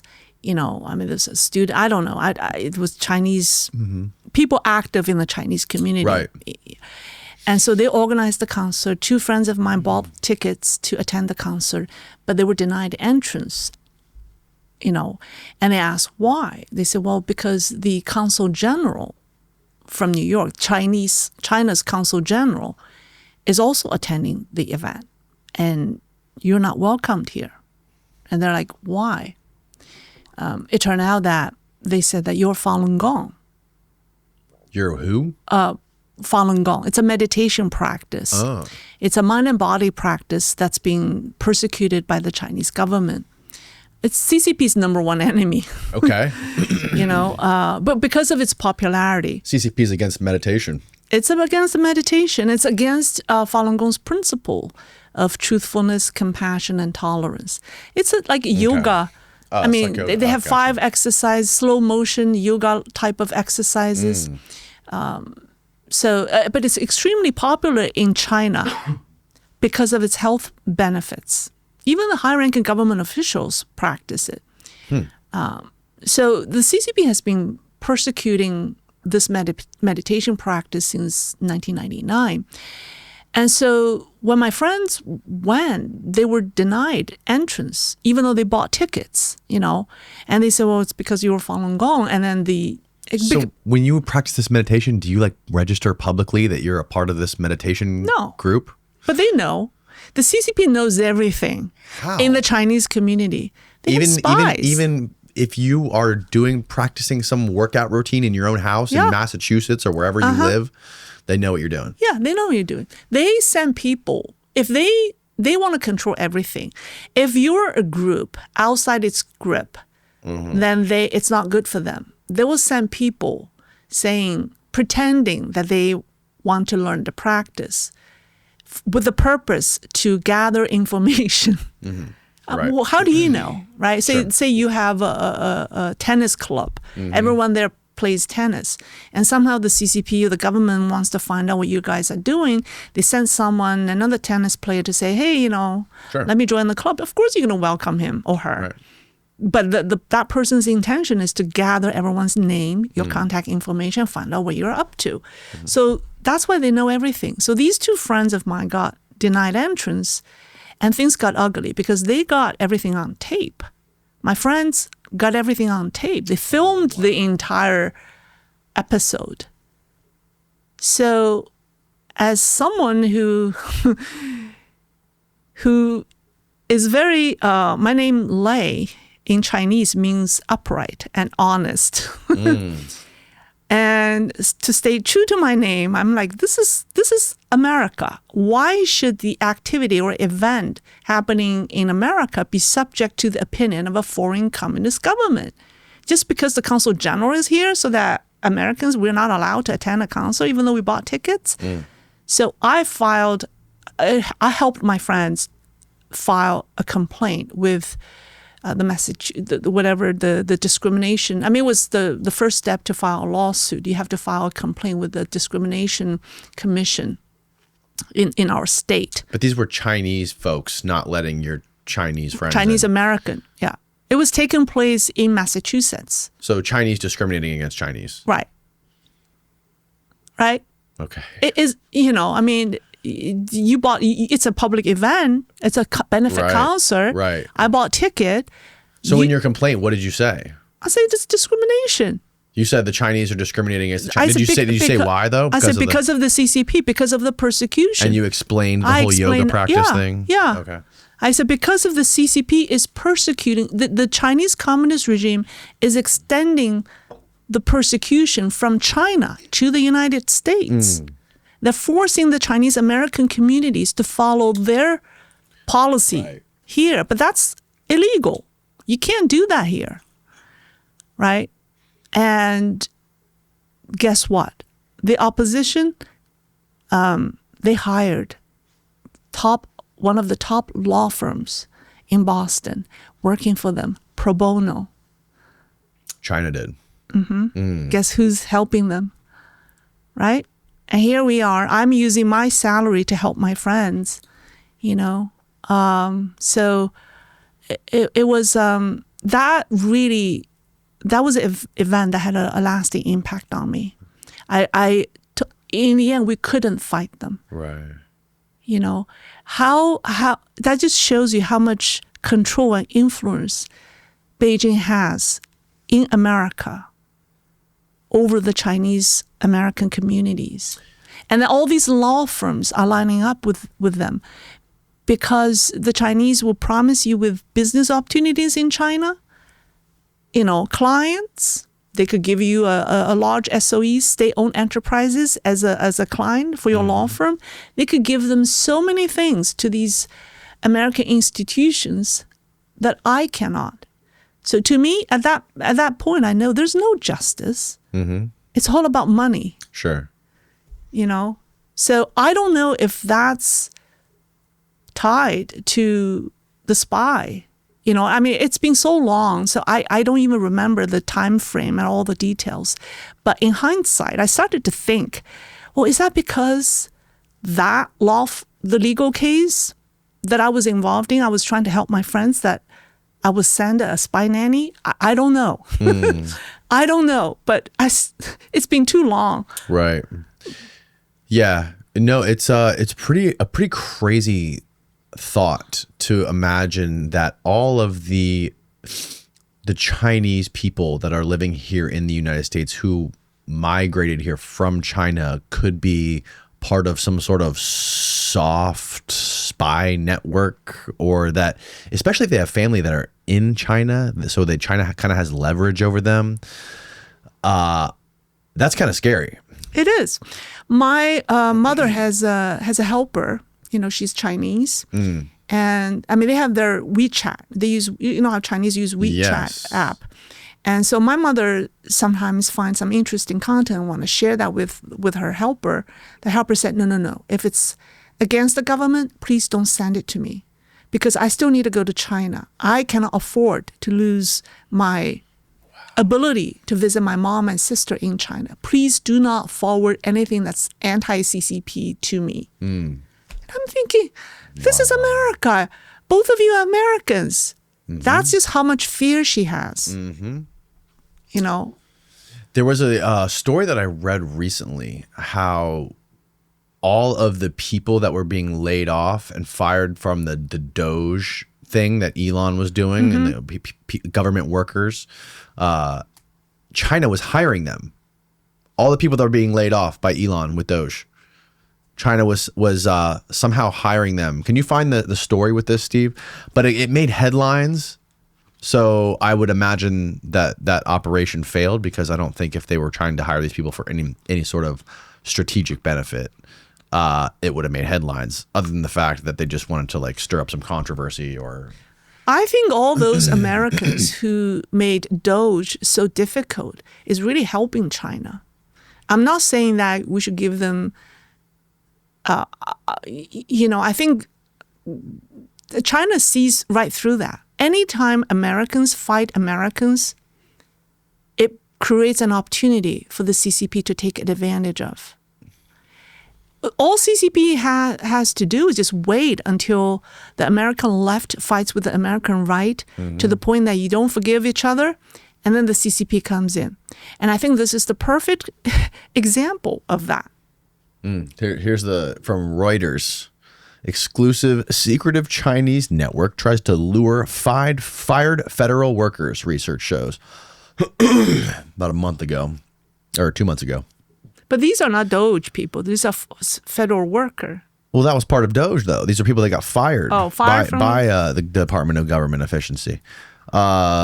Network of companies operated by a secretive Chinese tech firm has been trying to recruit recently laid off U.S. government workers, according to job ads and a researcher who uncovered the campaign. Max Lesser, a senior analyst on emerging threats with the Washington-based think tank Foundations for Defense of Democracy, said some companies placing recruitment ads were part of a broader network of fake consulting and headhunting firms targeting former government employees and AI researchers.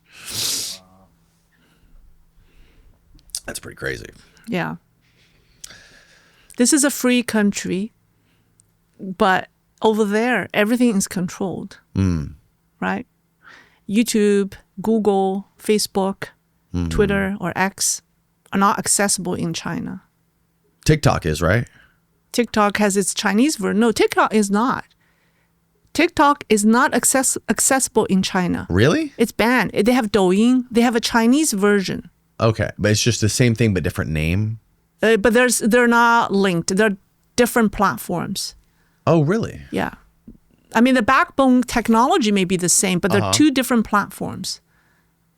The algorithms, the censorship is different. What is different about it?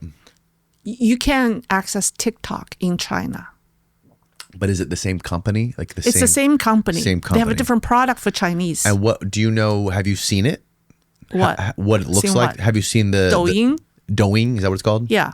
What's it like? I mean, it's just like a Chinese version of TikTok. Are they just teaching kids like rocket science and advanced mathematics and trying to They make have them? all kinds of. It's like a social media app. You know. I've heard that they like shut it off after a certain time and they only give you educational content. Yeah, I don't know. I mean, the Chinese spend more time on social media than average Americans. They do? Everything, yeah.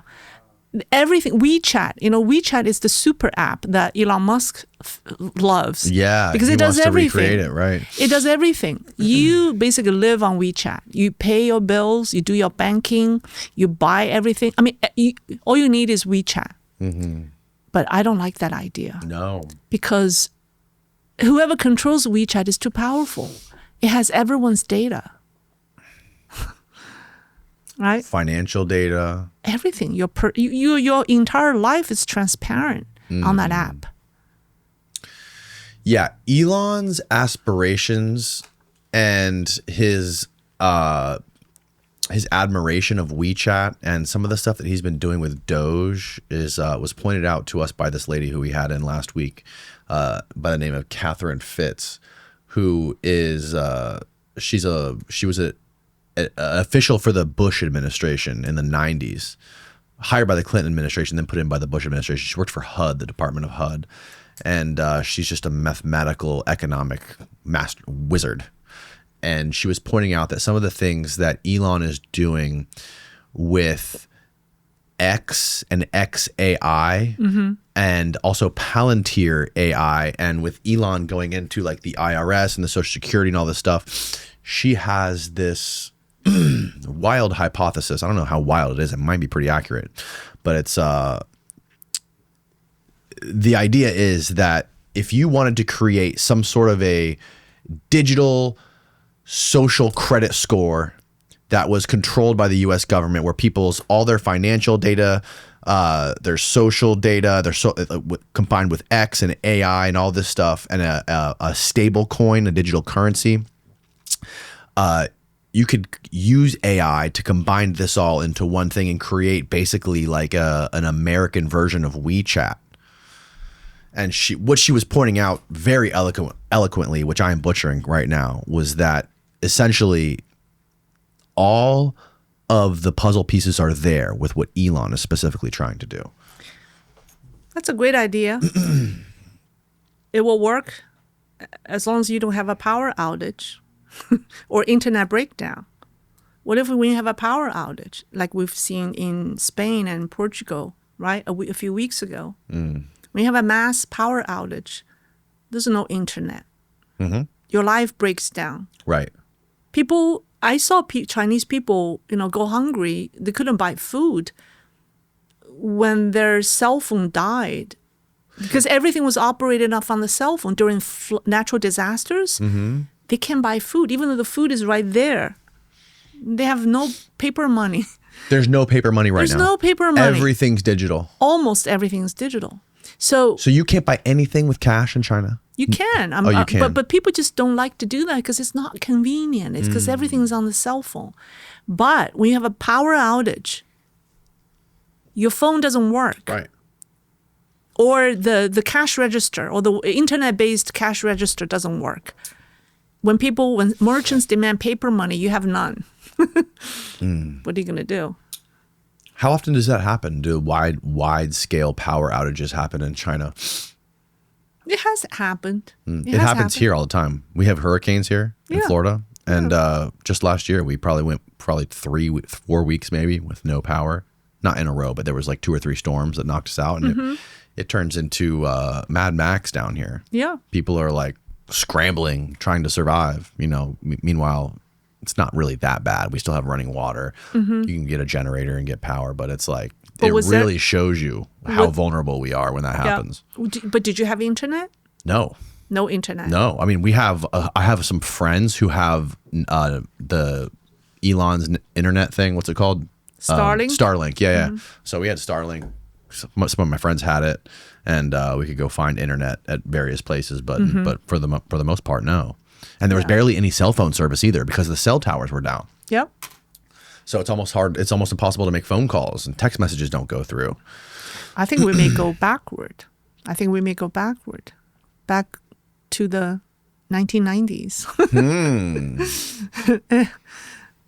What do you mean by that? How? I think technology is going in a way that's not sustainable. And with all the geopolitical threats, people are talking about World War III, the war in the Taiwan Strait, in South China Sea, in Europe. I mean, I think the next war is not necessarily a hot war, but it may take place over the internet. Right. If it's between China and the U.S., I think it's going to be over the internet. It's going to be an internet war. And when that happens, the internet will break down into several huge intranets. There will be intranets. Okay. Right? So it will be the U.S. The world will be not. It will not be called World Wide Web. It will be regional web. Right.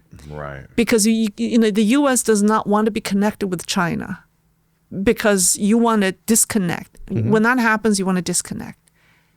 So then that defeats the purpose of having an internet. It's not World Wide Web. So then what's the point? So that will break down the internet. Yeah, that would be a shock to civilization and society if that was to happen. That would just change the way people live, and people will go back to the pre-internet. Internet will exist, but it will be limited. Back to the early 2000s or in the 1990s when there are internet, people have a website. You could see things, but it's not like today. Everything is web-based. No.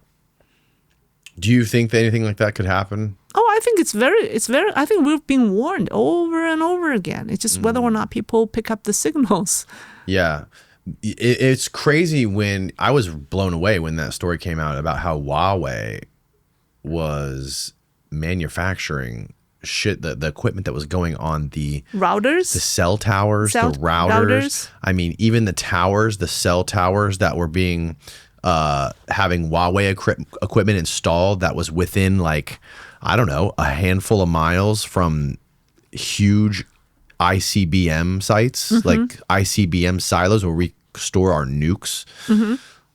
So, yep. I mean, imagine if do you think China would ever buy telecommunications equipment from the United States that they would install around military bases? Only if they can make the devices or the equipment. They will have to buy. I mean, yeah. Yeah. But yeah, I would never imagine that they would. I've heard that let anything like that happen. Some of the chips that they bought from America are also coated with I don't know what you call that. With spyware embedded in spyware. Yeah. What kind of chips are they buying from America? I don't know. Like hardware equipment that comes with certain electronic components that are hardwired, but they are also embedded with spyware elements. Yeah. Yeah. It's going to be really interesting to see what happens in the next, at least throughout till the end of this Trump presidency, to see how all of these tariffs play out with this attempt to reindustrialize America and get us off of China, being so dependent on China for tech and for all of these other things. I mean, I think because Trump the tariffs are nuanced, right? It wasn't just a broad blanket tariff. He's not putting tariffs on like things like iPhones or technology that we don't have the ability to create right now. He's only putting tariffs on certain things. So I think like we're going to start to see, I would imagine pretty soon here, some of the economic effects of the tariffs, and as far as like supply of certain things in grocery stores or paper products, things like this becoming less available to us. I feel that the dust has not settled yet in the tariff war. I think No, not even close. I think we need to give it a little bit more time to see the real impact of the tariff wars. I worry about the next few months. I think there will be dramatic changes across the Pacific in the next few months, precisely because of the power struggles in Zhongnanhai. You know, as far as who will actually control China, or which individual or individuals will actually, you know, be running China, will be decided in the next few months. You really think so? I really think so. You think something's going to happen with Xi Jinping? Something is already happening. Something is happening. There's But just you don't think he's going to remain in power for much longer? He will. He may. There are four possibilities. Mm-hmm. Number one is he remain a ceremonial title as a symbolic national leader, but he has no real power. That's probably the most benign situation. And the second is he will step down, but with no repercussion. Okay. He will just retire. And make an excuse for it or something? Due to health. Okay. Number three is he will step down, but there will be repercussions. You know, he will be blamed for the problems that China is having. You know, there will be repercussions. Last one, this is not from me. People say he will die while in office if he makes everything too difficult. It's not entirely impossible. He'll be assassinated, you think? Because he's not doing well health-wise. You know, this whole downward, how do you say? He started this descending. His power started to descend. I think it started from spring last year. We start to see when he lost the man who runs his military. I mean, he lost the man who runs the general office of the PLA. You know, it's the person is the equivalent of like a chief admin officer in the military. When that man left in April last year, people started to notice his power. And then in July last year, supposedly he had a major health episode. It was said that he basically passed out at a meeting. And now, when that happened, it created a power vacuum. You know, when in a totalitarian regime, you could consolidate power. You control everything. But there has to be a premise. There has to be a condition. That is, you never pass out. You have to be healthy and stay in control. Because everything is in your hand. You have no successor. You have no deputy, right? You have no one to pass the baton to. So the underlying requirement is that you stay healthy, in power 24/7. Right. And as soon as there's signs that that's going the other way or you're not maintaining your health, then the chickens are going to start coming home to roost. Exactly. You lose all of that. And that's what happened to him last July. He passed out. People say he suffered a stroke. He passed out. I can't imagine who would like to report that. Oh, it was at a meeting. So it was public? It was public. There was like, I would imagine even if there was media at the meeting, they would say, don't you say a word about this to anybody or we'll execute you. What I heard is all the media were forced to leave their equipment on site. They could not take any equipment with them. And they were all state media, state control media, so they obey. There was no foreign media. Right. And it was a meeting with the top hundreds of officials. So no one was allowed to say anything. So how did it get out that he passed out? The rumors were wild. It was just everywhere. Everyone was saying indirectly, People were telling stories like, oh, at the board meeting, the big boss, the chairman, fainted. And then so they were using euphemism to hint that something happened to the big boss without naming names, without saying what it is, but everyone knew. It was all over the internet and he disappeared for weeks. And then he reappeared. When he reappeared, it was an event to welcome the visiting Vietnamese leader. And then all the media coverage were wide shots. There were no close-up shots. It was all wide shots. And if there were close-up shots, it was frontal. However, the Vietnamese media leaked it. They took a side shot of Xi Jinping shaking hands with their leader. And you could see that there was a patch of his, in the back, a patch of his hair was removed, was shaved. So people immediately suspected that he underwent a surgery, a head surgery of some sort. See, that's the confusing part about trying to figure out what's going on because how much of this is even American propaganda just trying to make China look weak, right? Let alone the Chinese propaganda. American propaganda, American media is very much influenced by the CCP. They're very pro-CCP. What? That's what prompted me to do this program because I was upset watching how mainstream media... Are we watching the same media? Yeah, we watch American media. It depends on who you watch. Like, for example, New York Times is very pro-CCP, pro-Beijing. Did you notice that? I have not noticed that, no. The New York Times. I'll send you the picture. I've noticed a shift over the last, I don't know, since probably the middle of the Biden administration. Yeah, they started to shift. It's just been starting to shift away from CCP to be more anti-CCP. Yeah. But I would agree with you before that, it was very pro. Very pro, yeah. Like I have friends who are pay a lot of attention to what's happening around the world and in China and other places, specifically China. And, these are people that do a lot of research with these native countries' media outlets. Like they actually will go and pull up some of the reporting that's coming out of China or out of Vietnam or out of surrounding countries and corroborate it with what's going on in the U.S. Because the U.S. is nothing. It's all over the place. It's going in every which direction. It's chaos.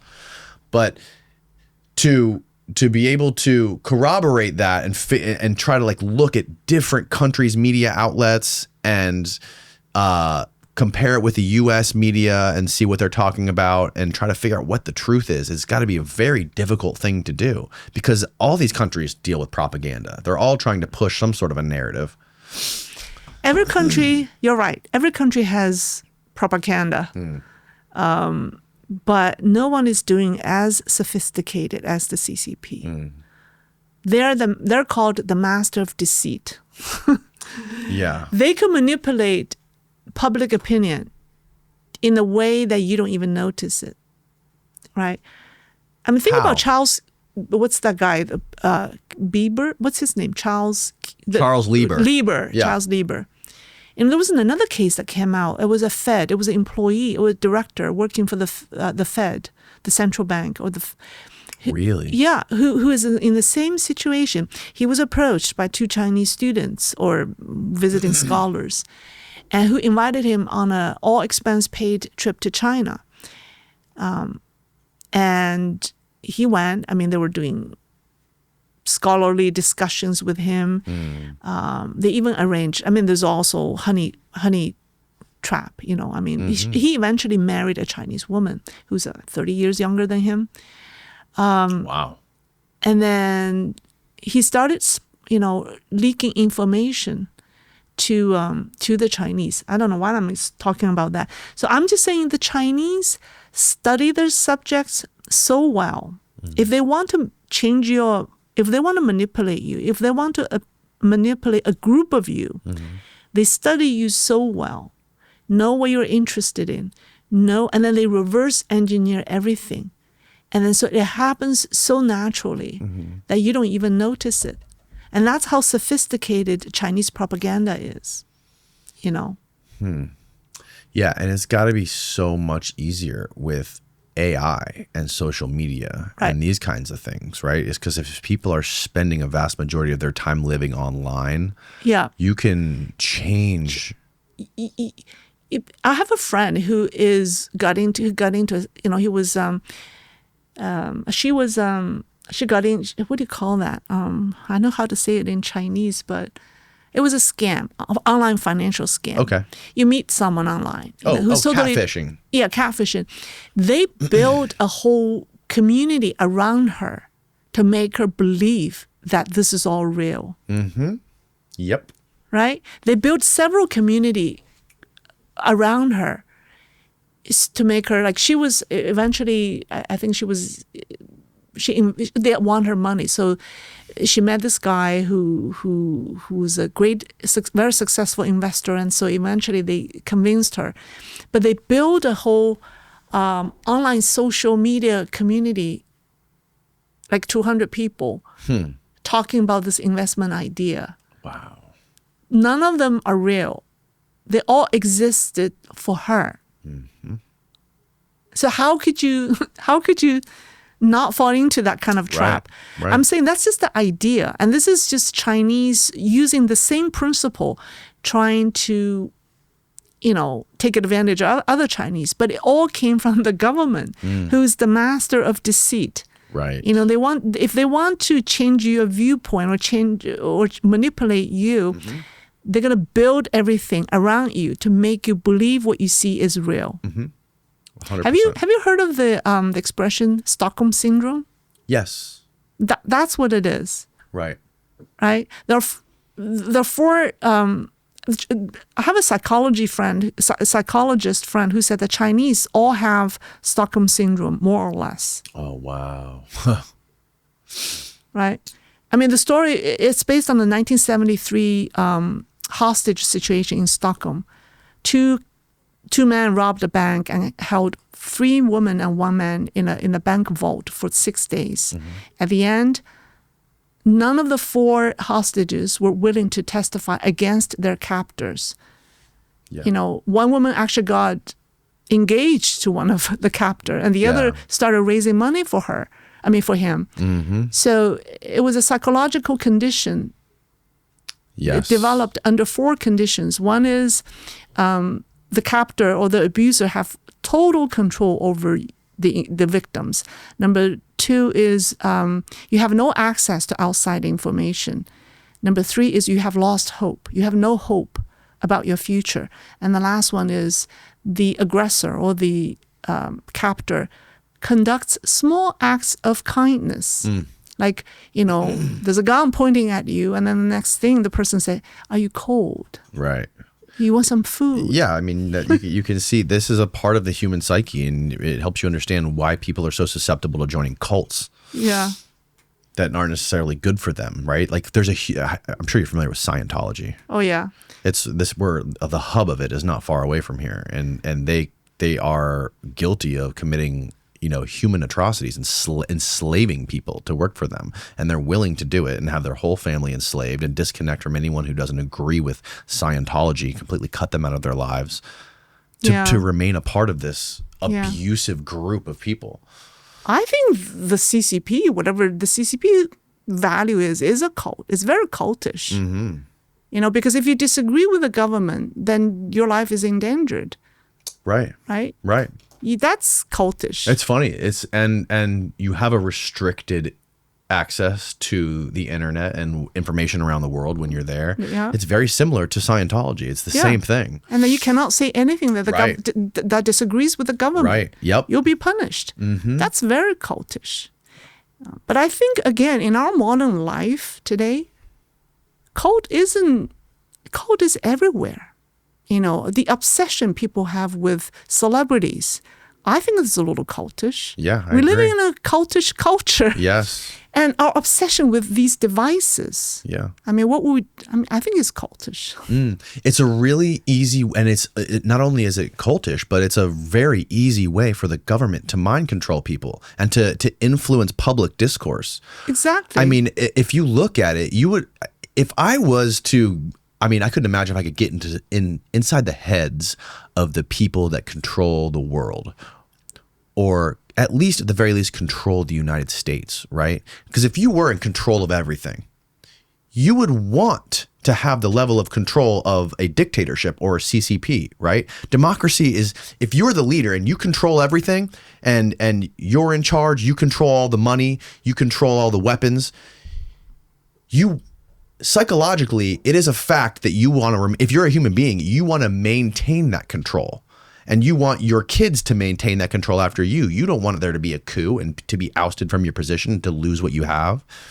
That's why if you're that billionaires want to make more and more billions of dollars. They're never okay with just having their 1 billion. You want 2 billion, you want 3 billion, you want more control, you want more power.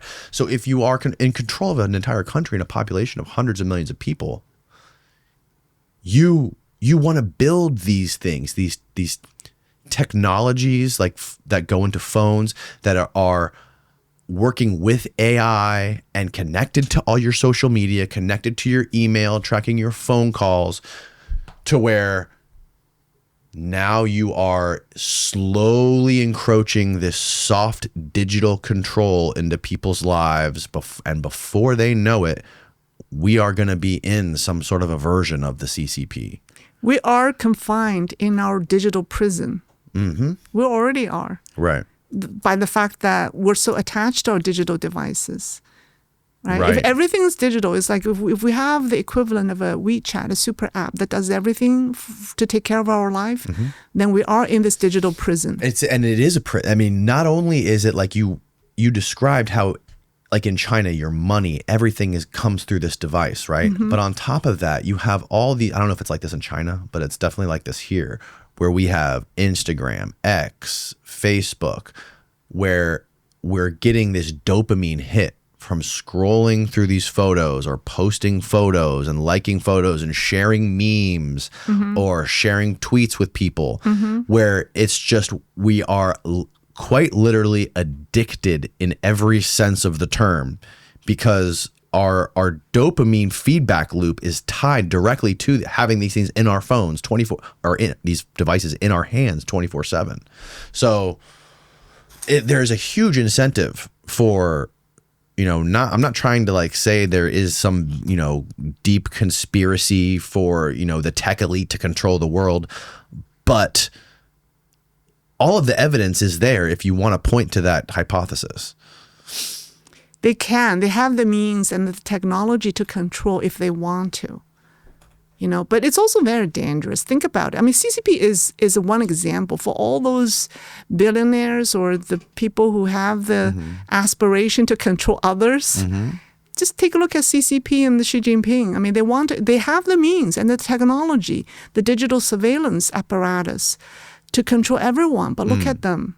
They're in a very dangerous, precarious situation, because, like I said, unless you want to be invincible, you cannot blink for a second, right? You can control everything, but you cannot blink. Right. But you are human after all.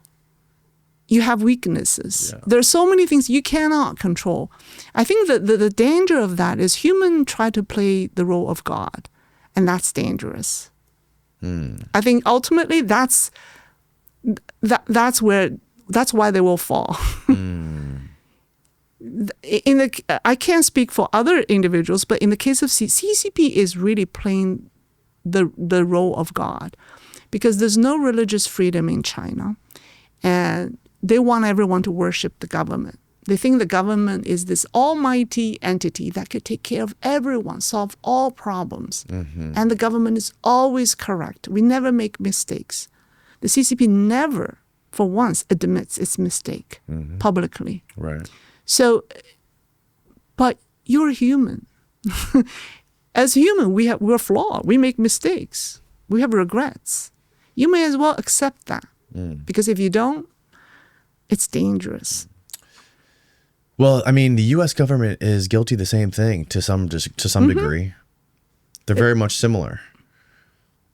And speaking of playing God, I think China. What are you aware of the CRISPR babies that they're creating in China, where they're trying to like genetically alter That's dangerous. DNA and the man who did that was not allowed. No, he got married. His wife was trying to join him in China, but she was denied visa. So he was upset. So he said that he was going to leave China. There are moral boundaries that you cannot cross in man's pursuit of technological advances. Are there? There should be. Like, for example, human genetic edits, right? Because you don't understand the consequences.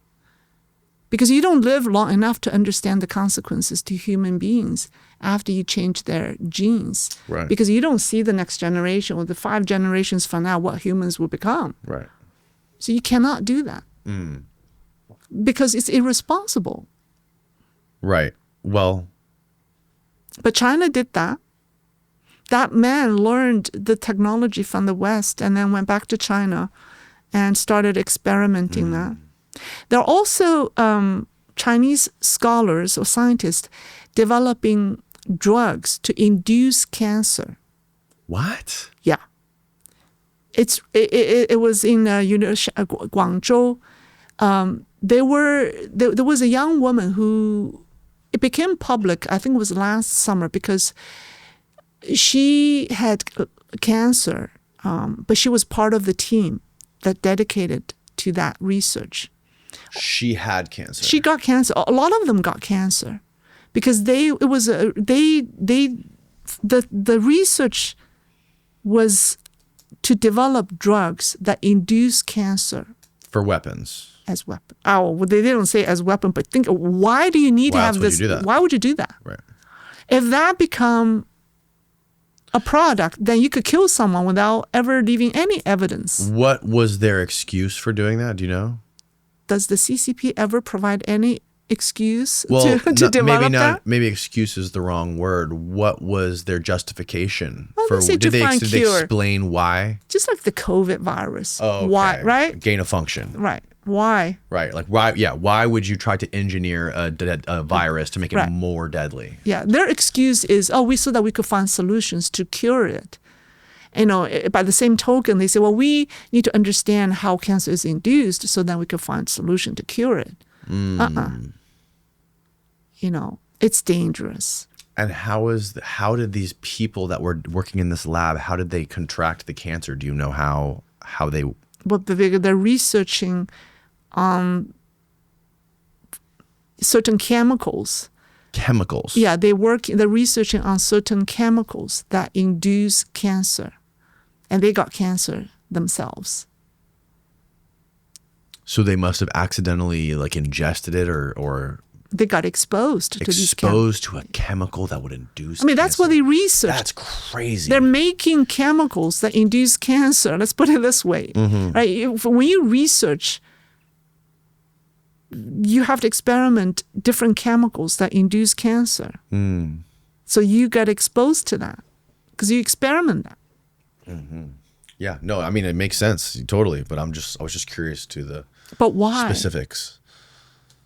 There's just so many dangerous experiments that are being conducted without moral, because what communism does is it totally denies the existence of higher beings.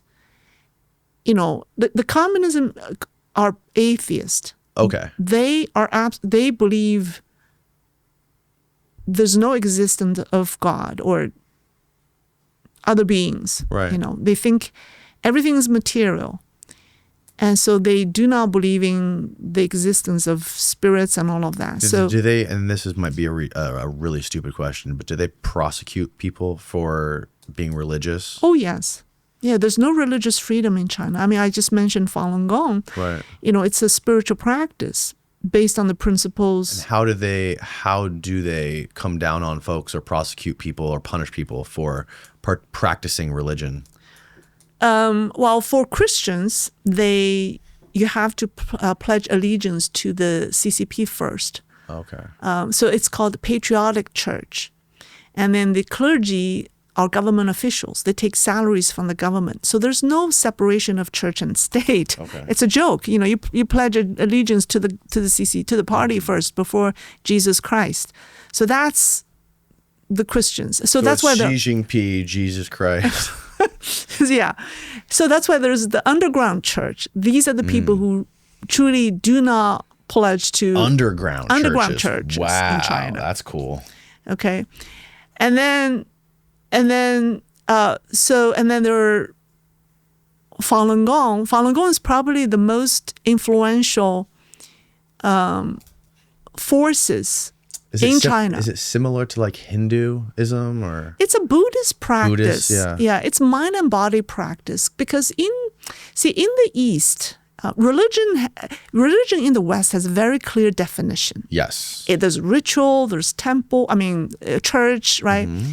There's a Bible, but religion in the East is a way of life. So, for example, we always say, Confucius said this. Karma, right. These things. Karma, yeah. But not everyone believes that they're religious about Confucianism. So it's just a way of life. And the purpose of religion, from our perspective, is to pursue wisdom.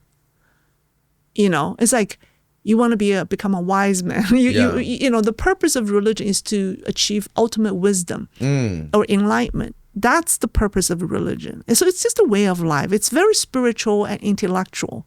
Yeah. It's less ritualistic. So I don't understand. Why wouldn't you encourage that if you wanted a stronger country? Oh, no. It's that's why Falun Gong has been severely persecuted by the CCP because it clashes with communist ideology. Because communism. Right. No, I see. I can see that. Right. So Falun Gong is tremendous popular. The reason the CCP persecutes Falun Gong is because at one point they estimate that there were 70 to 100 million people in China practicing Falun Gong. And that number exceeded the 60 million Communist Party members at the time. Oh, wow. In China, nothing is allowed to be bigger than the party. So the former CCP leader got furious. He decides to outlaw the practice. And they send people, you say how they persecute these people. They force you to give up. Okay. If you're a student, you want to go to school or not. Mm-hmm. You give up the practice or you'll be kicked out. Mm-hmm. If you work for the government, you want your job or not. And then the worst is they created all these labor camps. And then they murder these people for their organs. Because I've heard about we've this. heard of that because these people, they don't smoke, they don't drink, they meditate, so they're very healthy. So their organs are favored by these organ seekers. So the government built huge labor camps to house these people and then murder them for their organs and sold for a huge profit. And there are mounting evidence on that. Some countries even passed a law to prevent its citizens from going to China to seek organ transplant surgeries. I remember Israel is one such country, and maybe Australia. Because people are being murdered for their organs. Are being murdered for their organs because the wait time here is what? If there's a waiting list. You have to wait years to get a matched donor or organ. And you can't predict that because you can't predict casualty, right? Because you don't know, usually an accident happened and then there's a match. You never know when these surgeries would take place. Right. In China, you could find a match in 2 weeks. I have a friend who lives in my neighborhood. He had liver cancer. He went back to China, got it done. He did 2 organ transplant surgeries. The first time it didn't match so well, and he got second. Both took place within matters of weeks. So the question is, mathematically, it's impossible to find a match within weeks because you can't predict casualty. The only explanation is there's a livestock Right. waiting to match you. Right. Right. You know, this is the biggest scandal of our time, the biggest atrocities of our time, because people are being persecuted, and then the government monetized the persecution. Right. This is evil beyond, No, yeah. you know. And then now they have, because they have mass data, because now they rolled out to the entire population. It's not just limited to Falun Gong people. They started this practice with Falun Gong, and now they've extended that to the entire population. So you have so many parents losing their children, you know, teenager children or college, you know, children in the colleges. They're never found because these children, because the government has access to everyone's biodata. You know, in China, the physicals are conducted at school. The schools does everyone's physicals. So the schools technically have your biodata. And the schools are government affiliates. So the government has everyone's biodata. They could find a match instantaneously within their mass population. And if someone is willing to pay, and of course they do research. If you are a child of a government official, or if you come from an influential family, or if you have family members living in the West, they probably will spare you because they know your blood type. They know the blood types of all the kids across all the schools. They go, oh, little Jimmy in that school over there. Yeah, and that. But then they pick the ones come from poor families. Right. You know, because they don't pick the ones that have money or have influences, because it could be a can of worms for them to deal with afterwards. Of course. But if they come from poor families, they know a few million yuan will shut you up. And that has been happening on a large scale. You know, there's so many families. I saw videos where parents holding pictures of their missing children line up the whole street. You know, they can't find them. Now, China has this digital surveillance that could catch a thief within a matter of seconds. They have the best facial recognition technology in the world. Even when you wear a mask, they could find you. Right. Why so many children cannot be found? Not just children, young men and women too. Yeah. You know, so it started with Falun Gong because that was a group of prisoners of conscience that are massive. Right. And now it's extended. It becomes a multi-billion, billion-dollar business. And the government is making money by murdering people, innocent people. But that's what I made programs saying that some Western companies will be held accountable because all these devices, medical devices, medical solutions, drugs. 23andMe? Yeah. Are you familiar with the scandal with 23andMe? No. Harvesting DNA data from people and taking the database and selling it? Yeah. So Western pharma provide the devices and then the medical solutions needed for the surgeries. They knew how their products are being used in China. If they stop selling these products to China, China cannot perform that many murders, the organ transplant surgeries. What types of devices are you talking about specifically? Medical devices to preserve the organs. Okay. Or medical solutions to preserve the organs. Right.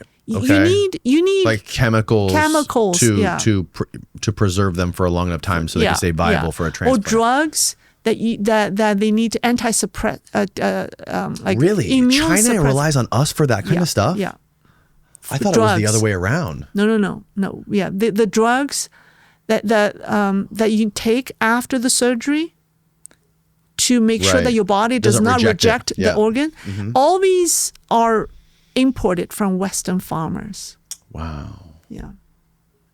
I had no idea. Yeah, there's a list. There's an organization dedicated to stopping the organ transplants, forced organ harvesting in China. You've alluded to how insanely advanced their facial recognition systems are there. And I'm sure that is integrated with AI and monitored by law enforcement and the government to track anything. First of all, what is the crime rate in China if they're tracking and their punishment is so severe and they can find anybody for doing anything, basically anywhere? I would imagine there wouldn't be much of a crime rate, number one, right? No, the crime rate is high. It is. Because people are unhappy, because the legal system does not do justice for people. So people seek justice, people seek revenge on their own, you know? But no, I assume not many people get away with crimes. People don't care. They don't care. They don't care. And what about as far as like the social credit system goes there? Can you, like, have you ever, obviously you don't live in China. I don't live in China. You're not under that, but you know people who do. What is your, like, how does it work specifically? Do you know? Well, like say if your dad or if your child, let's say your dad, okay, made an inappropriate comment on social media against Xi Jinping. Okay. They could use that against you to say, when you're looking for a job, let's say, they're going to look up all the records of your family members to say, your dad is a problem. Okay. He's a problem for you. We can't hire you because your dad has very low score. Stuff like that. Right. Yeah. So it's mainly tracking how people interact with other people on social media platforms and like dissident type behavior and controlling people economically, right? To shut you up, to shut people up. To incentivize people to not talk say out. anything. So as a result, but people are smart, so they come up with convoluted ways to make comments without sounding like it. So that's today's Chinese culture. They have created so many indirect ways or means to say certain things without to outsmart the AI. Right. Okay. Interesting. And then, but once it becomes too popular, then the government will flag that. That becomes a sensitive word. So they have like a huge they have a huge library of sensitive keywords for the AI to learn. Okay, to a point that, like there are hundreds of variations of Xi Jinping's name that the AI has been trained on. Wow. Because people could be complaining about him without saying his name. Right. So they flag all these possible words that could mean, or words that could possibly mean his name. Right. Yeah. So it becomes to a point that you can't say anything. If this happens, the AI will break down. When this happens incessantly, the AI will either become stupid, totally stupid, or useless. Because you can't say this, or if they say this, it could mean Xi Jinping. You can't say, people have called him pigs, people have called him 200 pounds, people have called him like a think neck bottle. Think neck bottle? Yeah, like a flower vase, a thin neck. Thick neck. Not thick neck. Oh, thin. Yeah, thin neck. Got it. His name, Xi Jinping, literally means a thin neck bottle. Oh, really? Yeah. So anytime you say, well, I bought a thin neck bottle, flags. It got flagged. Wow. There's so many variations. So what are you going to do with a the AI is going to flag everything. When that happens, it's meaningless. You may as well let everyone say everything, Right. Yeah. It comes to a point where it defeats the purpose. Yes, totally. Where there's no more, it's basically flagged so many, because you've created so many different variations of his name, right? It's like, eventually it would get to a point where there's like, what's left? There's like no words left to use. We're going to make it ban every single word and flag everybody. And it's going to become unmanageable from the government's perspective, right? So that's what's been happening.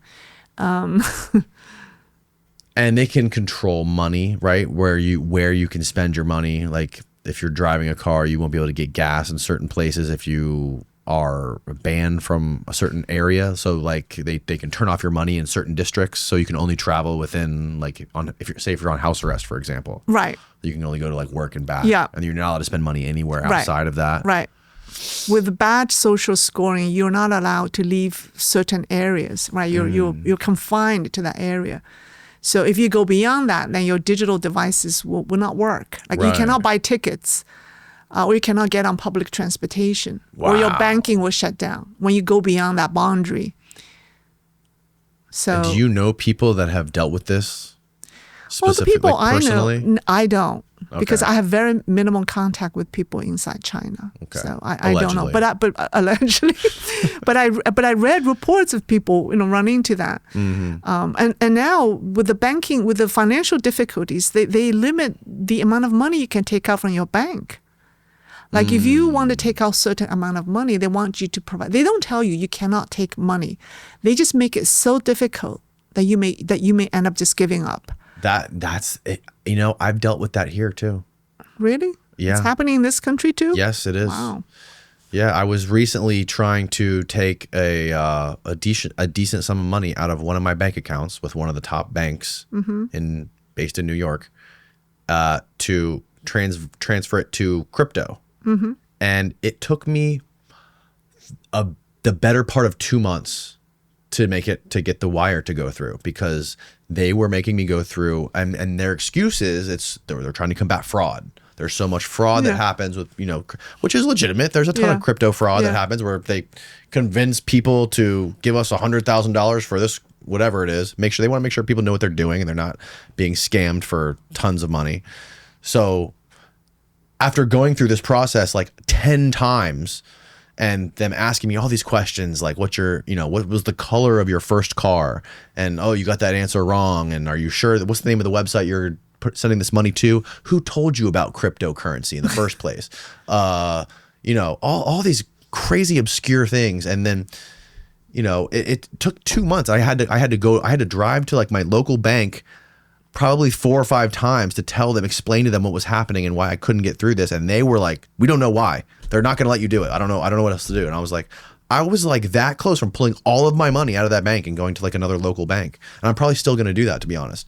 But it's, that's a fucking problem. And that scared the shit out of me. It is How more difficult that difficult. how difficult that was. Banking is becoming more and more difficult.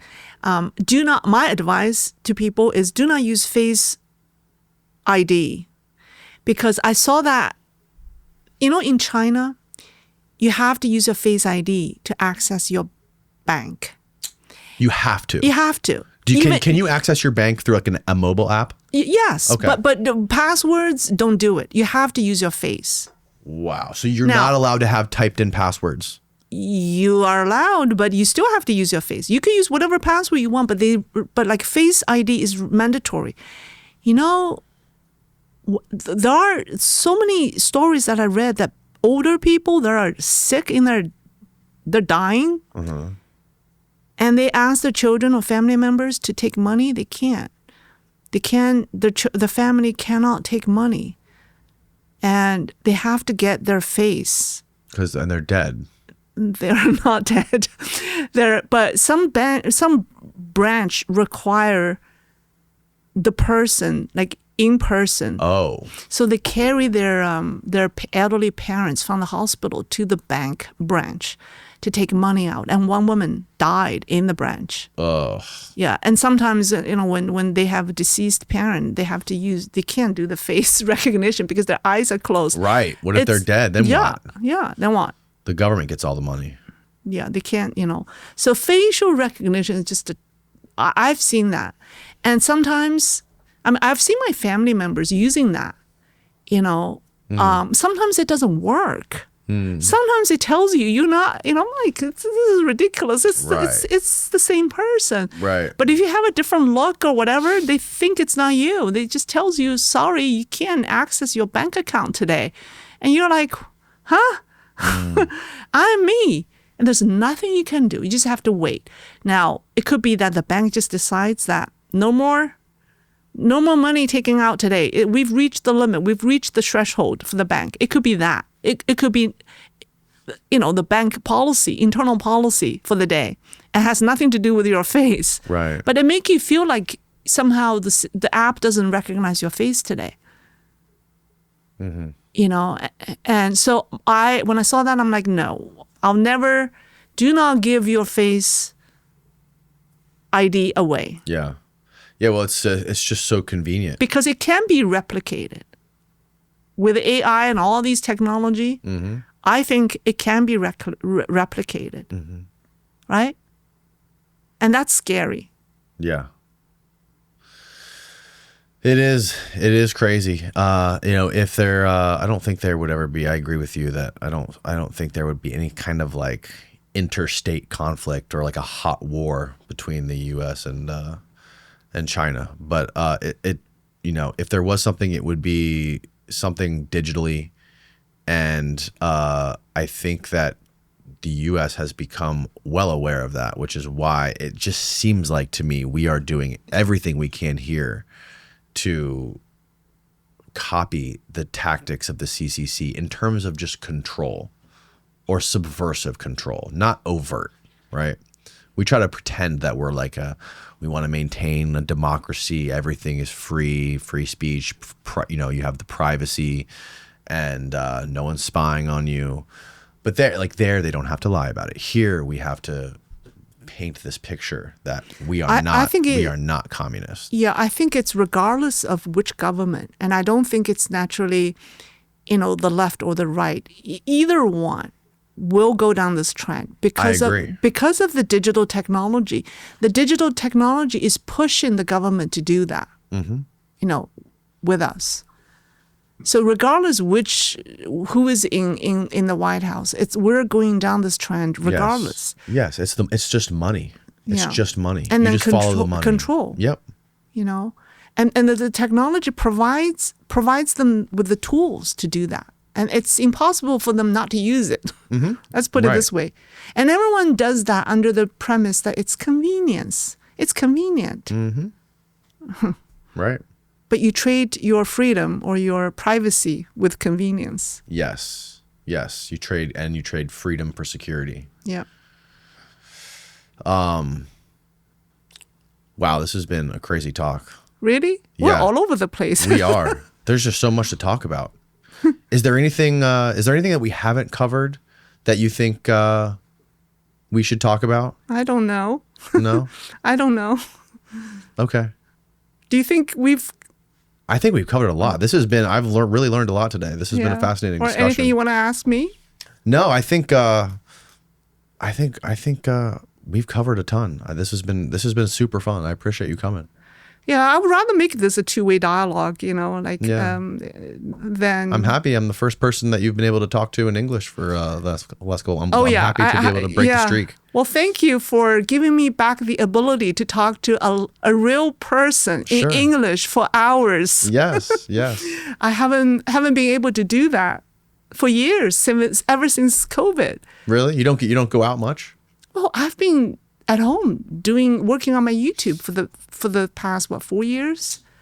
I have no time to go anywhere. You're making that much YouTube videos. You're spending that much time making videos. Oh, huh? You need to spend time doing research. Yeah. Yes. And I have a second channel on culture stuff. It's too much to do the CCP stuff every day. It's unhealthy. You're busy.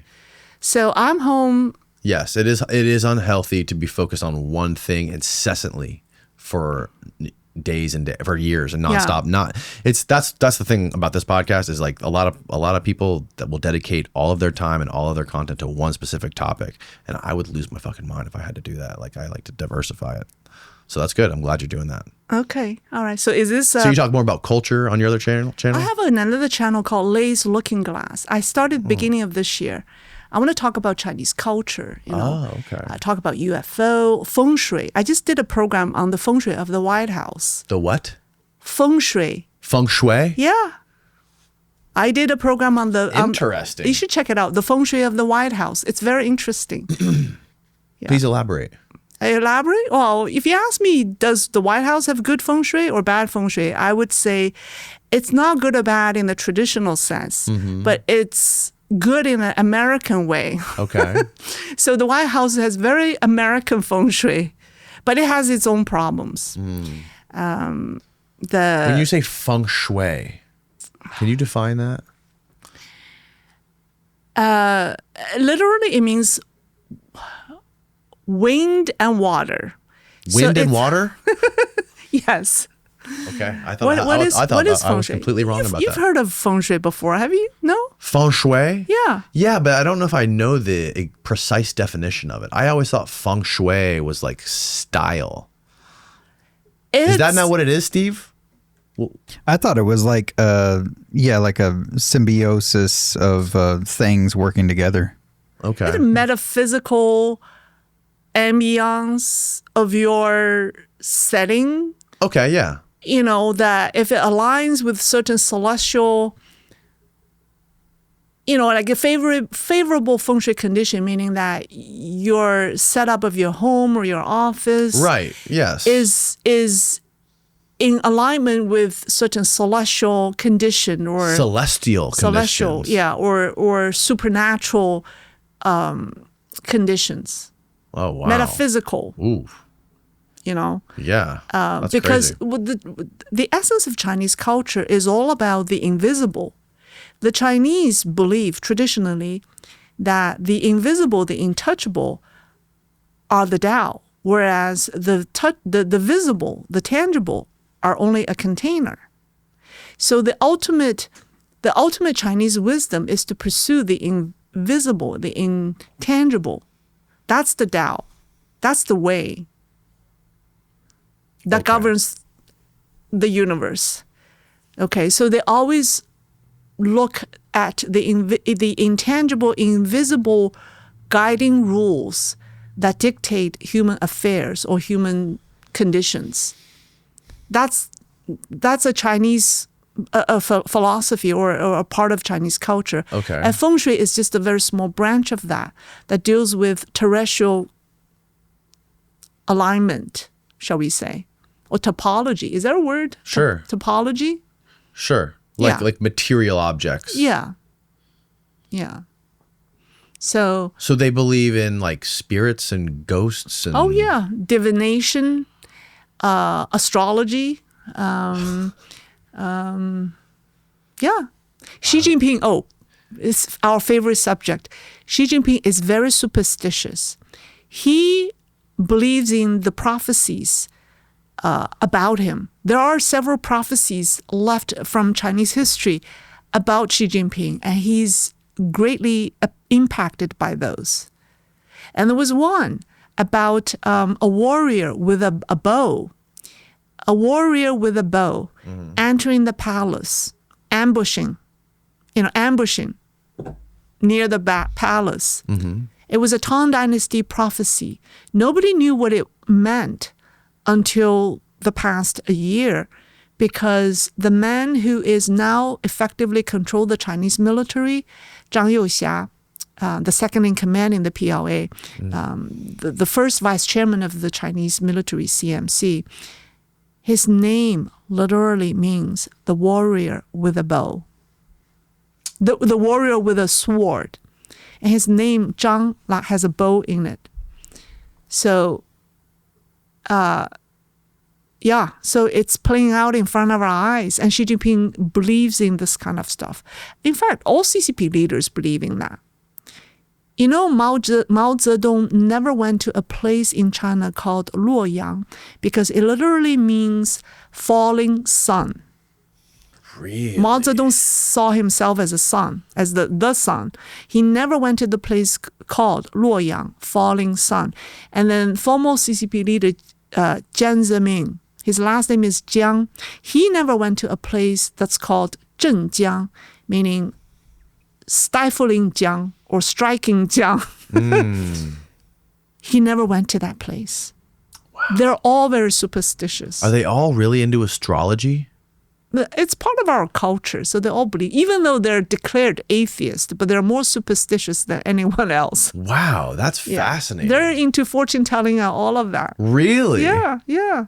They get like their palms read and things like Oh this. yeah. They even use people with supernatural abilities, like to as their guide, advisors on the side to figure out what to do. When should I do this?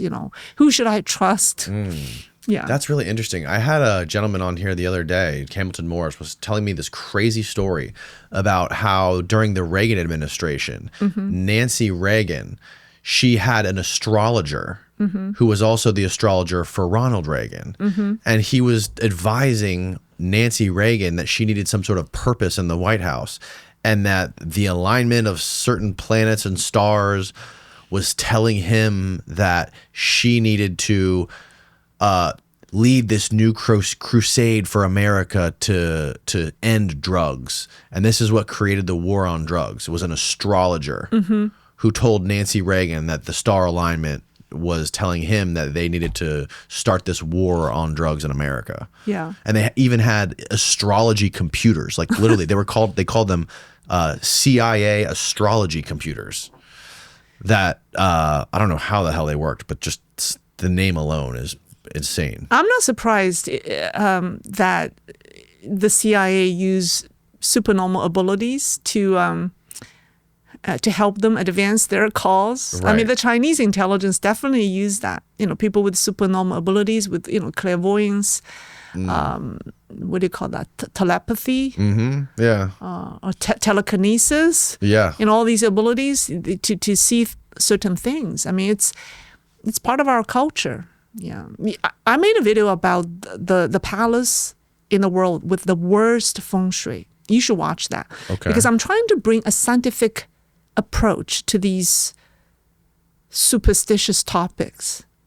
I'm trying to bridge the two. And then if you look at the presidential palace of South Korea, it's ominous. It has the worst feng shui. I made a video about that. You should check it out. Okay.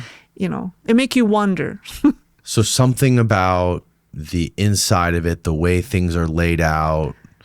They overall... say that the place, the place that they use as the president, it's called the Blue House. And they call their presidential residence the Blue House. Okay. But it used to be a rancher in the backyard of the royal palace. It's not fit. It's not fit, feng shui wise, to be used as the presidential palace. It has bad feng shui. It's just not just not a good place. Right. Wow, that's really interesting. Yeah. They have, every Korean president, whether either assassinated or died of unnatural causes or impeached, or, there were only one. That was the previous, look at the current one. He was impeached, right? Every one of them. I think there was only one exception. It defies logic. You can't explain why so many South Korean presidents had so much misfortunes. It's a democratic country. Yeah, that is bizarre. Yeah. There's got to be something to it. There's definitely it's just so, it's definitely stigmatized here in the U.S. The problem is there's so many charlatans here that, the problem is that there's no way to scientifically measure any of that stuff, right? And it may be a very important historical part of Chinese culture.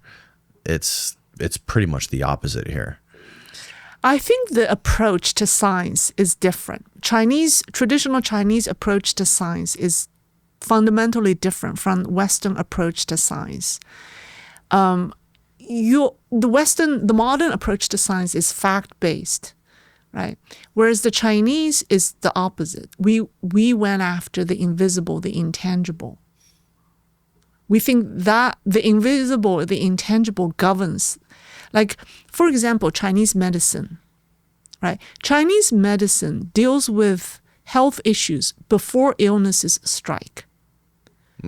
Okay, so if you go see a Chinese, acupuncture, I don't know if you have. I've had acupuncture right? before, yeah. They talk about acupoints. They talk about the imbalances in your body. They're trying to bring everything into balance. But they try to bring harmony to your body before symptoms develop. By the time you have symptoms, it's already too late. By the time a tumor grows or something fractured, like you need Western medicine to fix you. But the Chinese medicine tried to prevent that from happening, try to prevent tumors from growing, because they could detect the imbalances, the issues, the underlying issues that are in your body. But those are invisible because you can't see any physical symptoms yet. Right. That's what they address. Sorry, continue.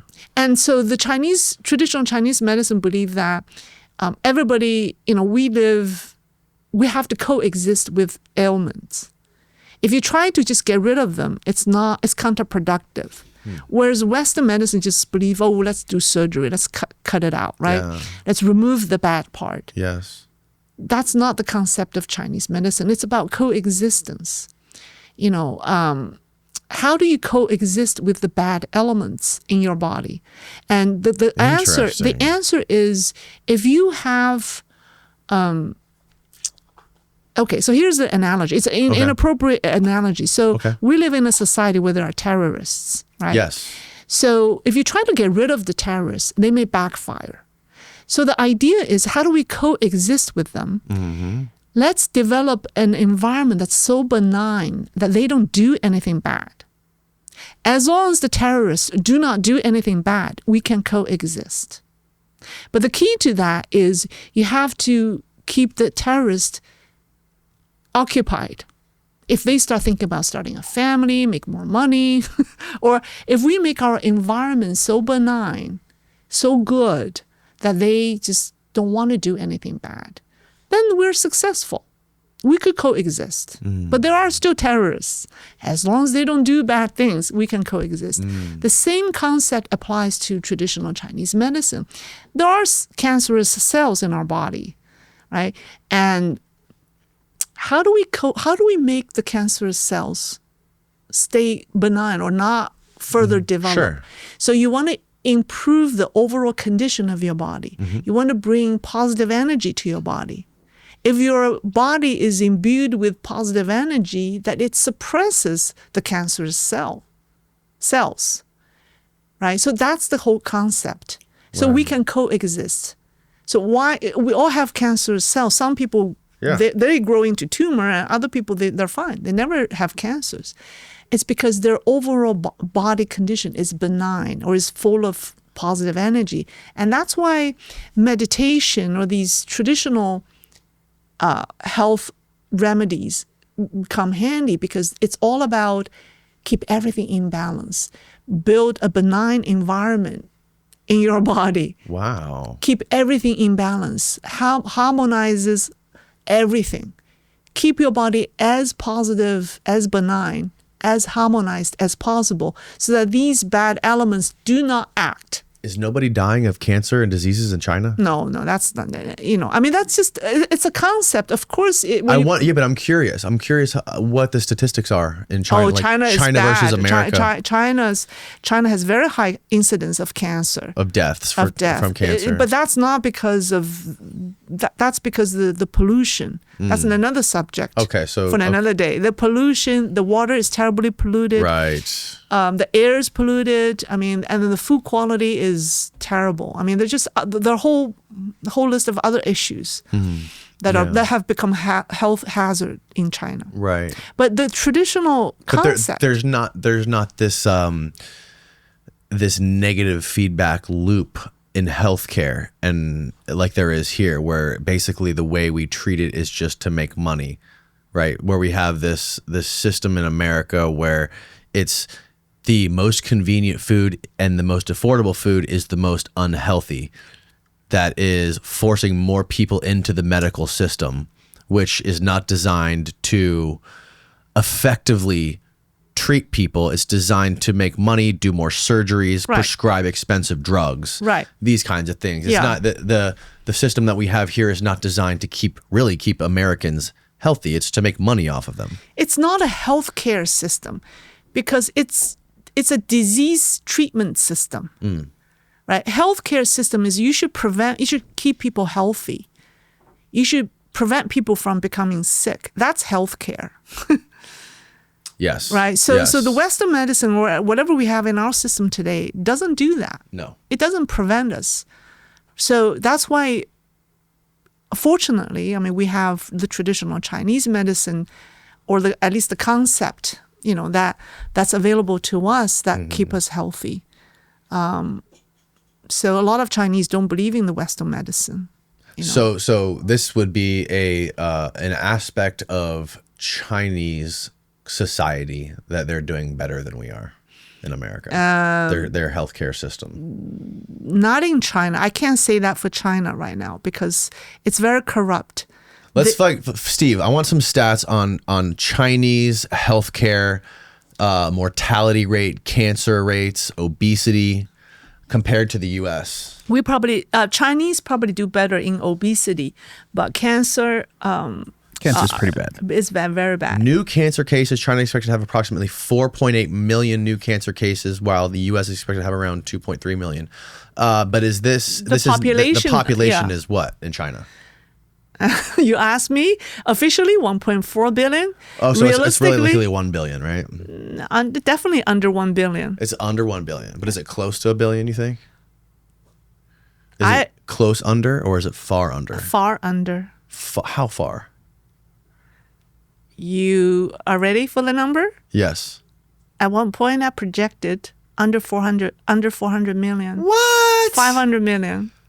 Under 500 million. Under 500 million. Mm-hmm. So you think that they have a very similar population to the United States and China? Yes. Wow. There's 1 billion people missing. And this goes back to what we were saying in the beginning or earlier in the podcast with all of the fake IDs and all of this stuff being found out. Yeah, there's possibly 1 billion people missing. It's not a demographic question, Danny. It's a mathematical question. Let me ask you. It takes a couple to have 2 children to replace themselves, right?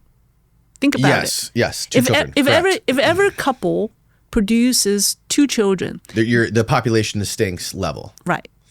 So, do you know how many children does every woman needs to have in her lifetime in order to triple its population in 50 years?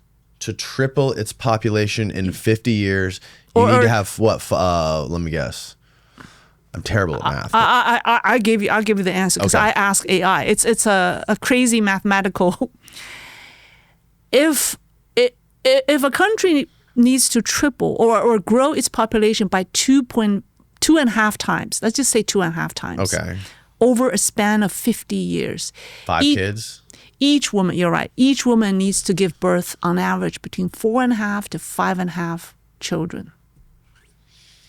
Wow. Okay. And Now, China grew its population officially from 1950, that's when the CCP took over to control.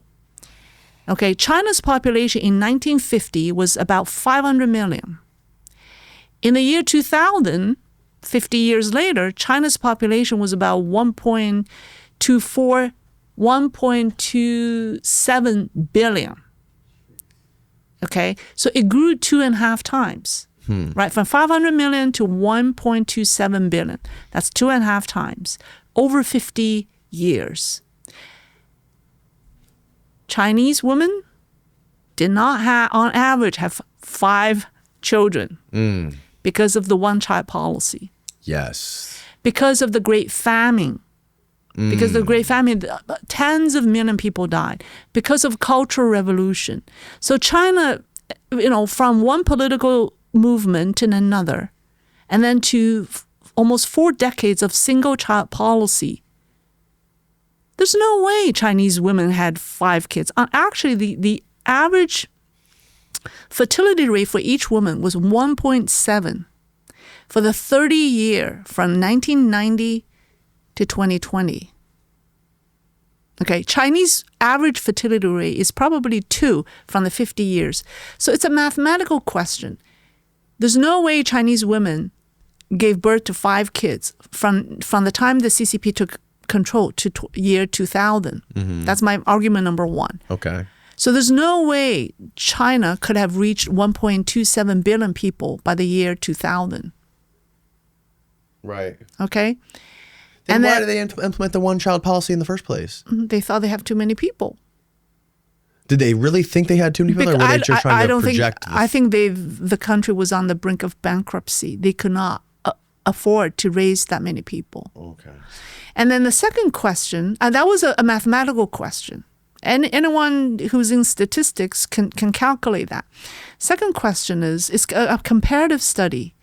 India in 1990 had a population of 900 million, or about 900 million, which is only 200 million under China's population of 1.1 million, or 1.1 billion. In 1990. 1990. Okay. There were only 200 million people apart, Yes. within 20%. Okay. Okay. Now, over the next 30 years, China's fertility rate, according to the government, is 1.7, meaning every woman gives birth or gave birth to 1.7 kids.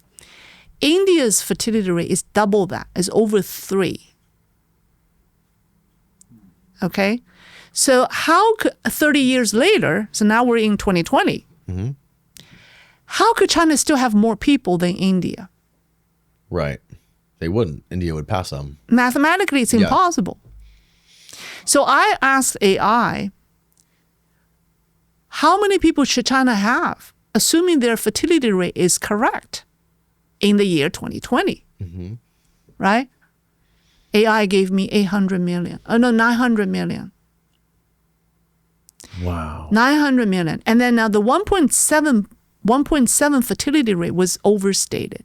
That's the official number. So experts believe China's Right. real fertility rate during the Right. 30 year was 1.3. Right, with the food, with the famine issues, with the over the pollution, And then the single and then one child policy. and the one-child policy combined would Combined. be devastating for birth rate. Yeah. So the official. So if I applied the real fertility rate of 1.3, China's population in the year 2020 was only 700 million. 700 million. Okay. That's wild.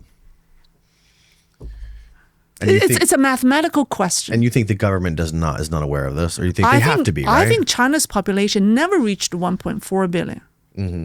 In fact, it probably never reached 1 billion. Because how could you? You have 30. It takes a couple to have 2 children to keep the population flat. Sure, exactly. You have single child policy for 3 decades and more. How could you grow? How could your population grow so much? I mean, the whole world has been fooled. I mean, it's a simple mathematical question. Yeah, I would be curious to hear what the conventional answer would be to something like this, right? Like, how would somebody explain this away? Is this question not being asked? I don't know. By I raised anybody? the question. Well, so that's one question. So how many people did China have before COVID? Okay, my answer is about 800 million, somewhere around 800 million. Steve, you got ChatGPT handy? Okay.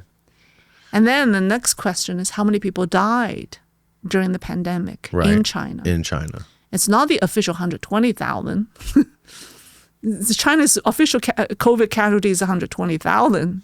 Okay, that's less than the 1.2 million in the U.S. We had the worldwide casualty was 7 million. I think the U.S. has the bulk of it. Yeah. 1.2 million.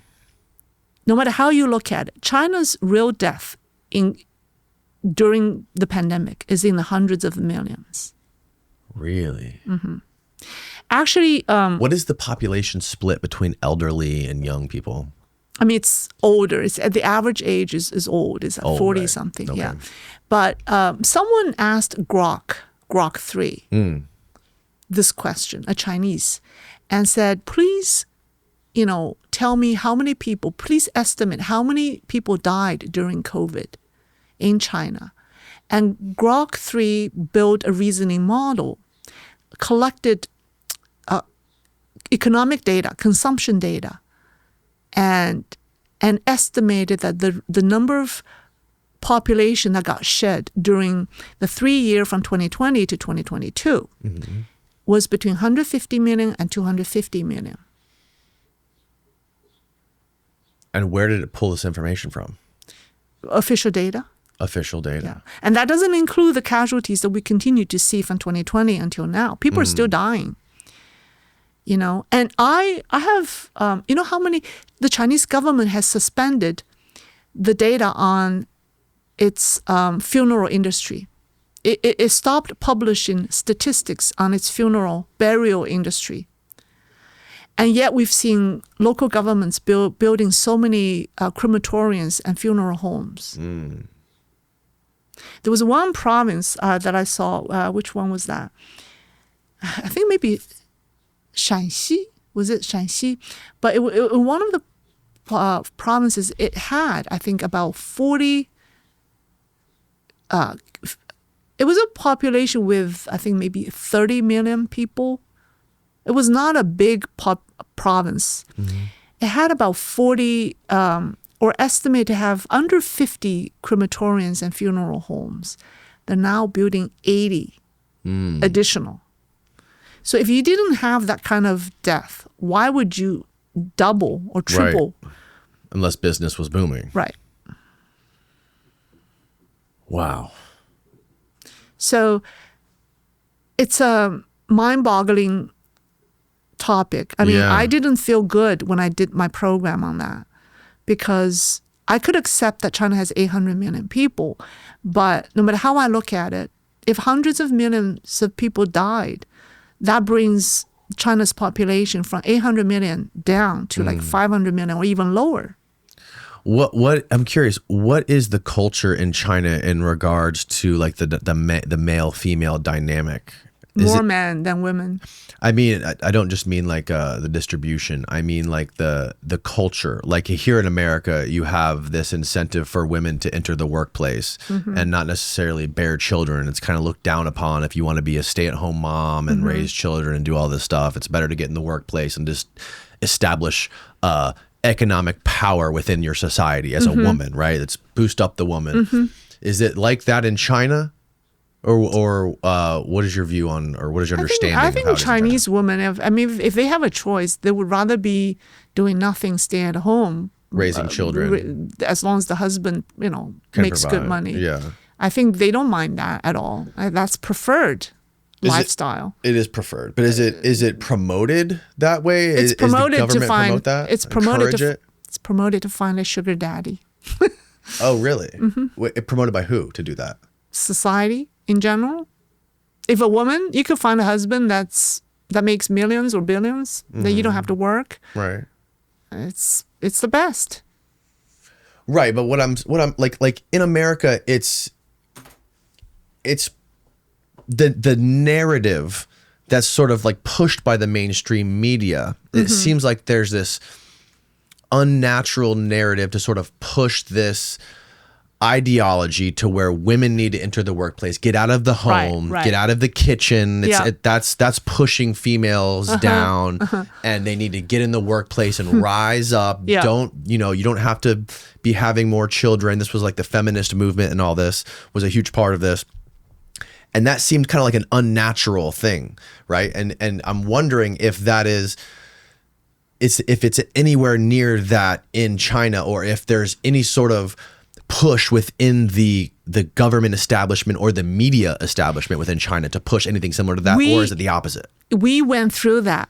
We went through that ahead of you, because during Mao's time, he said that he liberated Chinese women. During his time, or even the early days of the reforms, all women worked. When I was in China, I remember all the moms worked. There's no housewives. There's no stay at home. So women were liberated by Chairman Mao. Wow. You have to work. You must work. So now China is regressing from that. Now the Chinese women just say, hey, why? Why do I have to work? If I could find a wealthy husband, then I want to stay at home. Right. So we went through that 50, I shouldn't say 50, maybe 40 years ago, when every woman worked, when women were glorified when you have a job. Yeah. But we're going away in the opposite direction now Interesting. because women didn't like that. Right. Right.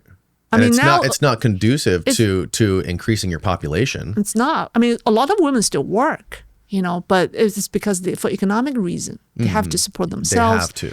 And if they haven't find a husband, I mean, they have to work to support themselves. Yeah, and it's not. I don't think it's good for child development for children to be raised by nannies. I think they need to be raised by their mothers.